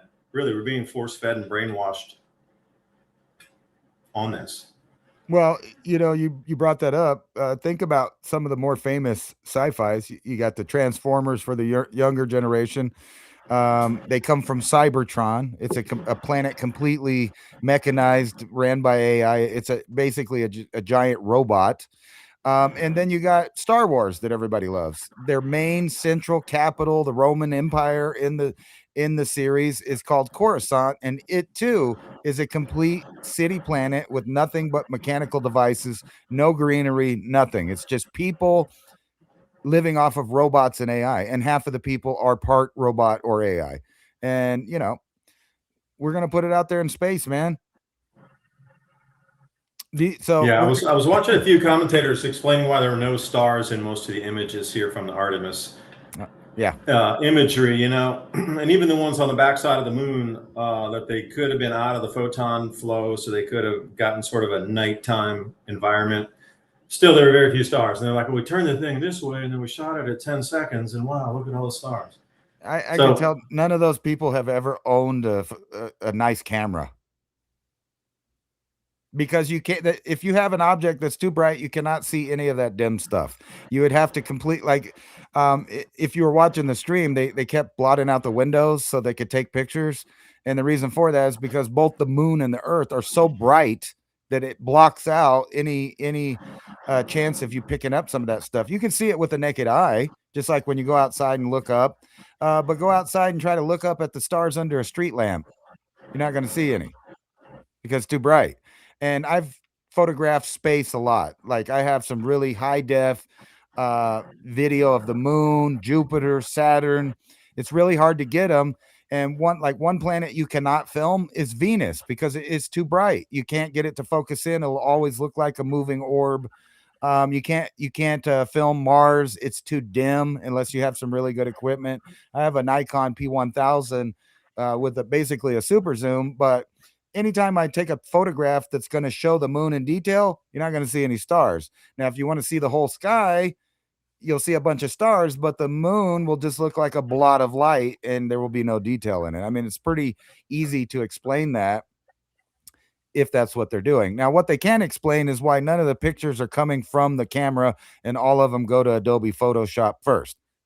That's where the conspiracy theorists are saying, why do you got to put it in through and render it and mess with it and stuff? Just let us see the bare raw pictures if you took them. Which if you looked at the picture of the Milky Way, you can get that from Earth. You can get a picture that's similar to that to Earth if you do the right photography. You have the aperture open for a long time. There's different settings on the contrast. It's basically people don't understand things. I'll put it politely. Yeah, because I saw they were showing the camera settings on some different imagery, and they were showing one at 1/10,000th of a second at 400 on the aperture, and then they had another one at it was a 10-second exposure at 12,500 on the aperture. They were trying to explain it away, like, well, just what you're doing. The aperture needs to stay open longer. You get any more light in there. You got to widen it out. But I had never seen a 12,500 setting in my life. Like I learned to take photography and do photography way back in the day when you had to actually on the top of the camera click those choices yourself. 200, 400, 100. You have the right kind of film that matches with that, and then you had to do the focus and everything yourself. So for them to explain 12,500 on a 10-second exposure, and I'm like, shit, I didn't even know you could get that high, that much wideness on a light. So what's funny is I have some really good pictures of the moon in detail with the stars. Yeah, of course you can. But it was an eclipse, so the moon was so dim that it was really easy to get that kind of photography. Yeah, and there was one guy, I forget, he was trying to find the Artemis, and he's got a really nice backyard telescope. People hire him out from actual agencies to do some of their sweeping of the sky. And he thinks he found it, but maybe he didn't. He thinks it was it. But again, if it was that easy to find and they showed you they were up there, and he was trying to prove or disprove that they were there, but he is still in the gray zone of he was unable to find it even with their coordinates on his telescope. Well, I follow a lot of amateur astronomers and if I could talk right, amateur astronomers with some pretty good equipment. There's a lot of good ones in Japan, and there was lots of people tracking Artemis or the Orion, excuse me, flying through space. I mean, so they sent something went around the moon and came back. Now, whether you want to believe there's people on it, I don't know. The question is will they get home safe? Because from what I understand, this is a big gamble. They're going to be coming in real hot, like 12 times, or what was it? I think it was 12% faster than a speeding bullet or something like that. And they're going to have to slow down in a very small amount of atmosphere. And they've already had problems with the heat shielding on it. So, and I'm not saying this is going to happen. Of course, I hope not. But it would change the direction of history and everything going on and everybody's attention if this thing crashes on the way back. Because in the 1960s, they wired it out in the very first attempt. They had no problems at all. And that was such an amazing feat of engineering. And they just got it perfect in the first time. And then we can't replicate that now. That just seems a little fishy for me. Just saying, like a lot of stuff. I was really, if anybody out there wants to talk about the Van Allen radiation belts too, like this time they say they traverse through, but almost everything in a textbook fashion says we cannot penetrate the Van Allen radiation belt without at least 12 feet thick of lead shielding around us to prevent that. So I know the Artemis doesn't have that. They're not wearing lead suits. It's just like, trying to go through multiple radiation belts leaving out of our planet also, puts me into, disrupted electronics. I know we got some satellites out there, but they hardened those incredible, and there were no people on them. So if you're looking at the analemma, like that 50% waypoint that they tagged some satellites hanging between the sun and the Earth there. There's some up there that are in geostationary, or they just stay in that same orbit, whatever it is. Like, how do you stereo ahead's one of those, stereo behind's another one. But for them to get up there and come back to the radiation belt as a living organism really, puts me into either everything we've ever known is wrong about radiation, like literally everything you've ever learned about radiation, from the thermonuclear blast to everything we've ever known about space and existing in photons and electrons and everything that comes off of energetic particles that comes down into those radiative layers. Everything we've ever learned in history about science to this point would be disproven if they're able to get through that radiation belt and come back alive with such minimal shielding. One of two things will happen. That will have every history book, or I should say every science book, and everything we know about radiology and radiation will have to be thrown in the dustbin, because that will all have to be disproven as incorrect if humans can make it back up and through with such minimal shielding that we know nothing. We really know nothing. Or they faked it because we can't get through that series of radiation belts. And everything we know about radiation is still true, and it holds true. And we have these problems with the human physiology in high radiation environments. So there can be only an A or B on this. There's no C choice. I think there is. So I don't know how, like you rightly said, I don't know how the world can remain the same after they come back. Something drastically has to change on the very structural, fundamental basis foundation of science. Well, I think there is a C. I don't know. There is a C. Oh, I knew you'd find it, man. Bring it out. Well, I've been paying attention to this stuff since I was probably 5 years old. The truth is we can never know anything, like I've said many times, about anything unless you're there participating there in person. You'll just never know. You have to depend on people's word or evidence that they gathered. Now, if you've been paying attention to the basic STS flights, that's the shuttle program. The astronauts that have gone up and come back have had severe DNA damage. So it's not like they went up and came back unscathed.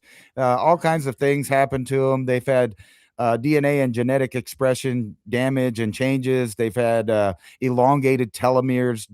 They've had, immune system activation, bone problems, cardiovascular problems. It's not that they're unscathed or anything. They do come back with severe health problems. And not only that, there's one, if you believe it, like I said, if you believe their information. Of course, I'm not there doing the studies with them. I'm not checking the blood or nothing. But there is a set of twins where one stayed on the ground and one has been in space. And their DNA is now different. They are no longer identical twins. One of them has damaged DNA, damaged telomeres, and all kinds of different problems. So the question is did they solve that? I don't know, because they didn't bring it up. It hasn't been brought up with this mission that I know of. Now, somebody else might have been paying attention to that aspect of this. But if you think your government wouldn't send a pilot or an airman or a grunt or, whatever, branch of the military and do things to them and know that they might get hurt and still do it, then obviously you haven't been paying attention to U.S. history. They would. They'd totally do it. They don't care. And besides that, maybe the people took the risk. If they decide to get microwaved, then, that's their choice. But we'll see what they say about that when they get back. Now, a lot of bizarre stuff was said by this particular crew. Like, I hope we don't have to make stuff up. The other guy said this will be the first time that we've put humans around the moon and in low Earth orbit. So I don't know why he said that, but he did. And there's so many anomalies. I think they purposely convolute stuff for you. I really do. I think there was a secret space program. I don't think they showed it to us. I don't think that they would show top of the line tech supposedly in those eras when we're in a Cold War with someone else that's also doing the same thing.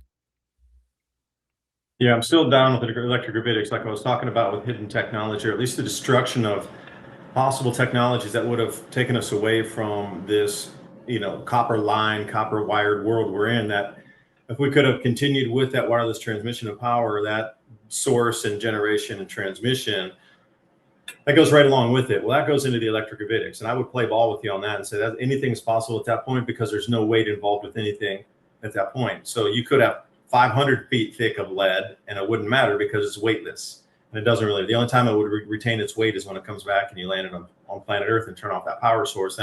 Then you actually get weight back to it.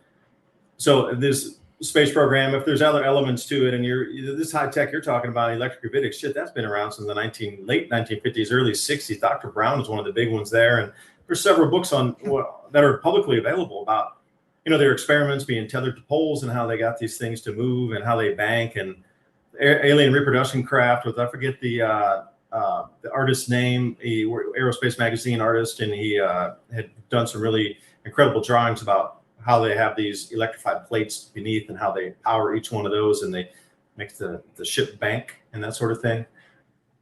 There's other ways to get up there than to shoot. I disagree with this rocket propulsion thing. That's the old stuff they want you to see. The newer tech that's out there, we can go anywhere at any time. It doesn't matter. We can break through.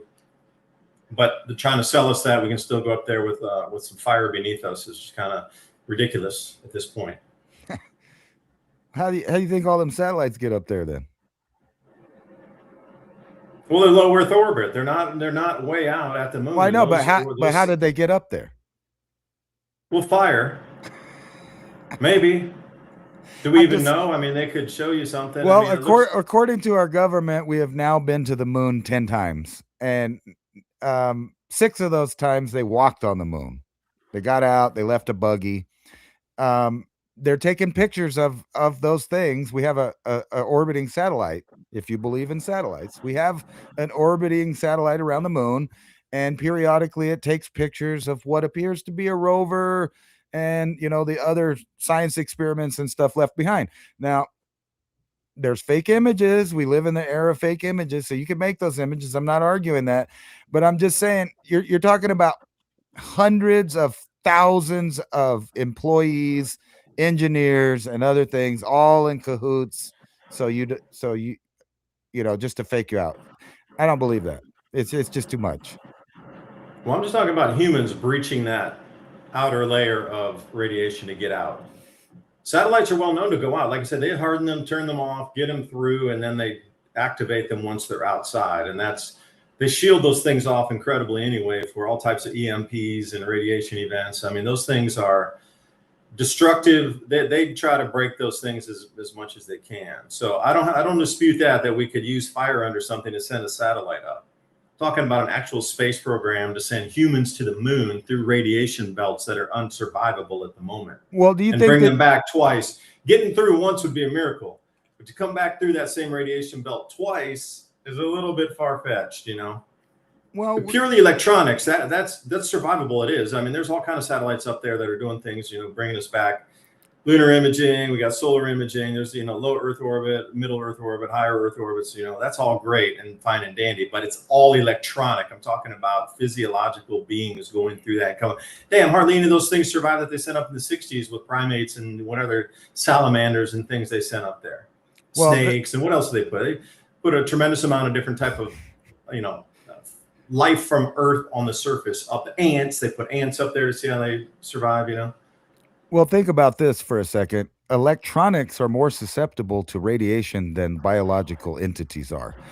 And let me ask you this question. Do you think that they might send a handful of astronauts through damaging radiation if they would give 8 billion people an experimental medical thing? Do you think that the human health is really on the top of their priorities for things? I don't.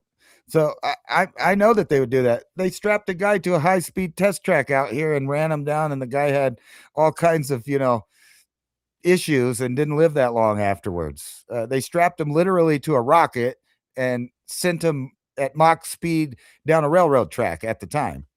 And he suffered all kinds of stuff, broken ribs, hemorrhages, and he volunteered for it. He did it. He didn't care.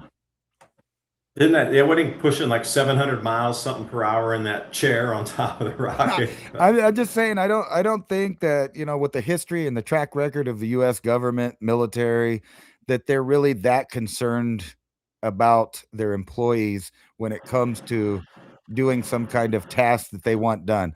Now, like No, I'll I said agree with you, before, Ransom, but I'm saying they can't I'm even not get on the through that capsule, so radiation I don't belt know. alive. They can't even get through it alive on the first. Well, what's those the people that rads are on up it? there that they put them through, they wouldn't even still be alive as they transited the moon. That's how intense that radiation belt is. They wouldn't even be alive transiting through. By the time they got to the other side of it, they would be dead. Well, I was They would going to be look dead. up the like how many rads are they getting if they Yeah, go through it? Or yeah. hot Look through the particles. Van Allen radiation belts to see what the rad count is up there.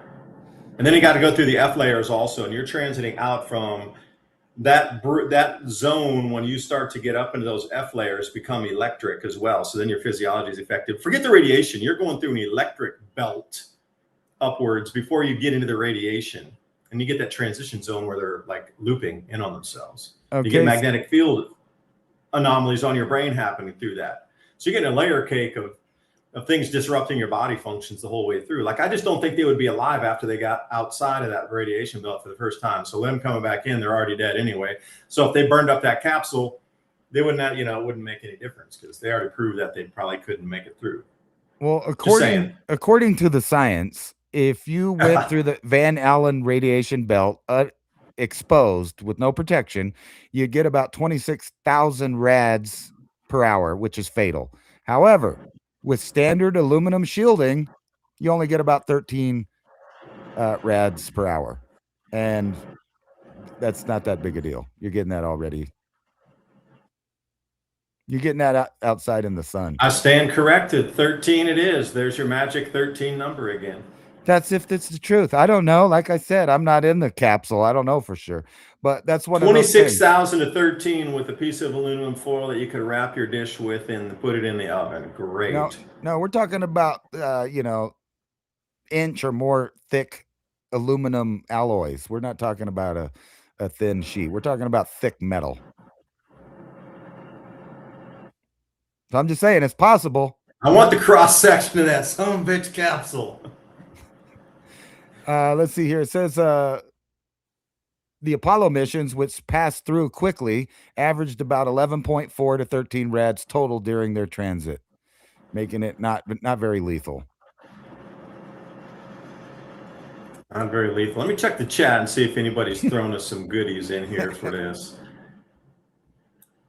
If Earth didn't have a magnetosphere, how many rads would we get? Okay, that's a good question. About 26,000. At least, yeah. Unless, a solar flare or something's bombarding you with no atmosphere, you'd just be dead. Oh, Madam Castero says, David's been drinking tonight. No, I haven't. It's only 11:53 in the morning here, and I've been chugging on some green tea and coffee. No, nothing wine, nothing. It's still in the middle of the day here. I don't drink in the middle of the day. Never have. Never suits me. Yeah, right. I can't function like that. Yeah, nighttime after I'm done, maybe, but in the middle of the day, no. That's a non-starter for me right there. Where did this lie about the Van Allen radiation belts come from? Which lie? Are you telling me or Ransom? Yeah, I wasn't. I don't know. What do you mean? Lie about how much radiation? Lie about we could go through it, or lie that it would kill you? I mean, what I know, it all depends on what you believe. Yeah, again, it's not very precise in what that says. I'd say we haven't landed on the moon. I don't believe anything NASA spews.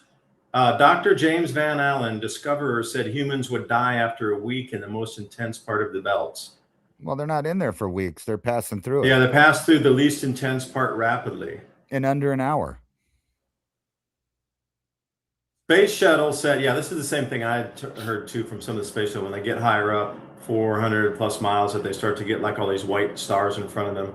Space shuttle astronauts said they had cosmic rays bouncing off their retinas at 400 miles up. And I had heard something similar to that, where, just before you pass out, you might see that star. So that's the same exact thing. And Well, plus, there was a solar storm going on when they launched anyway. So that would have been a heightened amount of energy coming in. So even at the baseline zero, they had an X1 flare that came off that was Earth glancing. So still, they would have picked up part of that. Well, think and about Earth's this. magnetic field would have wrapped in and amplified electrically as well. The Russians weren't taking as much precautions in their early space program. And a lot of their astronauts saw lights, they saw angels, they heard music, all kinds of stuff was going on up there. Unexplainable, Is that what it says? or is it no, I just know this, from paying attention to stuff. So is that radiation literally like hot particles going through them where they can see it? Because a lot of astronauts have experienced things like that. Yeah, so really, again, it's an unknown, and we can sit here conjecture, and I'll just say, I can't believe that they can get through it unscathed. And then other people say, well, it's only this meat. Okay, so 15 feet of lead for the gamma particles, for the gamma radiation. They're not using lead, they're losing aluminum alloy. Yeah, right. Well, I'm just making the comment. 15 foot thick of lead is what they would need for particle protection from gamma radiation. That's a comment here. No, I know. I was reading it. I'm talking to them. They're not using the lead. They're using aluminum. Yeah, what if they dose with LSD before they launch? Would that counteract the effects of the cosmic rays bouncing? That's messed up. Are you telling me there's like 4 astronauts, that were drugged and they've actually been under the ocean somewhere with some digital screens showing them, so they really believe, and then they won't be like Buzz Aldrin telling kindergartners that it never happened and he didn't go. Yeah, See, back on weird stuff. No, back on buymeacoffee.com/civilization cycle, Silver Creek. Thank you for the double espresso. Cheeto Jesus has been good for silver and gold. Yep. I'll have to look that up. I don't know Cheeto Jesus. Any thoughts on that? No. Keep up the great work. A place for thinkers is here. Someone, thank you so much for the buy me a coffee. I want to see who Cheeto Jesus is. God, I know there was one Hotep Jesus who I'm familiar with, but I don't know what Cheeto Jesus. Cheeto Jesus on YouTube. All right, we got it right here. So the regulated Cheeto Jesus is the Trump nickname. I gotcha. Okay. Oh, I got you. Yeah, it says regulated. List of nicknames for Donald Trump. Cheeto Jesus. It's one of his nicknames. I didn't call even him, know that. Nah, I just call him Grandpa Warp Speed. Grandpa Warp Speed? Yep. Everybody forgot about that.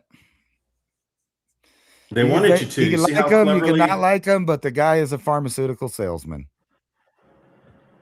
And now we're protecting Monsanto. I mean, it's like, what happened to people? They didn't like all this stuff, and then they got involved in liking somebody, and then if that person starts doing things that they didn't agree with before, they just can't admit it to themselves. They can't say, you know what? You're not doing what you said you were going to do. You lied. They all do it every single time. Name me a president that's ever been in office that didn't lie about something or change his mind right after they got in and start doing what they said they weren't going to do. Read my lips. No more new taxes. How many new taxes? I know whatever president you vote for, bombs rain down and inflation continues upward. Those are the only two things, death and taxes, bombs rain down, inflation up. That's for every president that's ever been. At least in the modern era. So here's the math for you guys about the rads. So supposedly it's okay to have 0.1 rads per year, safe standard public annual limit. About 5 rads a year is an occupational hazard for people that fly in the airlines and other things like that. And 100 rads threshold will give you acute radiation syndrome. So, imagine 26,000 rads in an hour versus 13 that they're getting in there in a few hours. So obviously there is something to why wouldn't they get sick? And the answer is they kind of do. Capricorn 1 is Artemis 2. Thank you so much for that comment. We'll see if they burn up in the atmosphere coming down. I don't know. Dead man don't talk. Oh, I forgot there's one woman on there. if you're mad about the camera views, talk to people like Greg Allison. He actually designed the cameras on a couple of the missions. So like, imagine how frustrated he gets when people are saying that's fake, that camera thing's fake, and he's like, I designed that camera and put it on there. I want to get his. We need to pick his brain about radiation thing. Like, I'm just He'll have the curious. answers. Better He than I will. do, No, anyway. he does. He will. That's the whole thing about talking with a real rocket scientist. When you ask him questions about rocketry and telemetry and reorbital entry velocity and thing, he understands all that. That's the craziest thing. Like, he'll give you answers for that. Right. True. Yeah. And without having to Google it real fast and see, he just go. Yeah, he can do it by the top of his head, because that's the way people used to operate back in the day. There was no Google and there was no AI. You had to actually remember that, and that's why they got paid high dollar, because they had to memorize all the formulas and output them correctly using their brain as their computer, and that's why they got paid more than other people. Right. Those days are over, Greg. Sorry, boo. We're gonna outsource you to AI, because I can get your telemetry algorithm off the AI now. All right. Sheesh. Anyway, thank you for joining us tonight. It's been a great couple of hours. Last hour, a little woo-woo, or last half hour talking about, what this Artemis mission is. We'll see how it all pans out. But one thing for sure, this new inflation bottom floor that they're, setting in for us now is a real thing. We're all going to have to rethink on how this is going to move forward, because at very minimum, everything in your life is going to go up another 20% just on the baseline cost forever from now. So, and whatever you have, is home insurance, auto insurance, fuel prices, food prices, whatever, it's all going to be 20% higher increase. And that's just going to be the baseline for your zero operation cost. Your baseline zero is going to be 20% up from here. And then, as you know, with all the money printing and all these other things they're going to try to do to stop the crashing of a lot of markets, the inflation's run on top of that hot, well above 18%, at least a lot of these things. So can we get another 40% out of, can we squeeze 40% out of a stone? I don't know, but they're going to try to. Again, they're going to milk every single cent out of every single human on this planet until this transition is complete. So please prepare for that. I thank you so much. buymeacoffee.com/civilization cycles. Sign up for the newsletter. You just saw the QR code right there on the screen. We'll send you the 10 bullet points of tonight's conversation so you can remember those. Start conversations with others, and then do more research for yourself so you can stay attuned in all these changes. So until next week, thanks so much. And please share this link with friends, family, and let's try to outdo and outrun the algorithm. It's going to take you to copy it and paste it out into other venues so this information can be seen widely. So I thank you for your participation in that, helping us bring this out to more people that are trying to create more solutions. The more solutions we're going to find. So until next week, bye for now.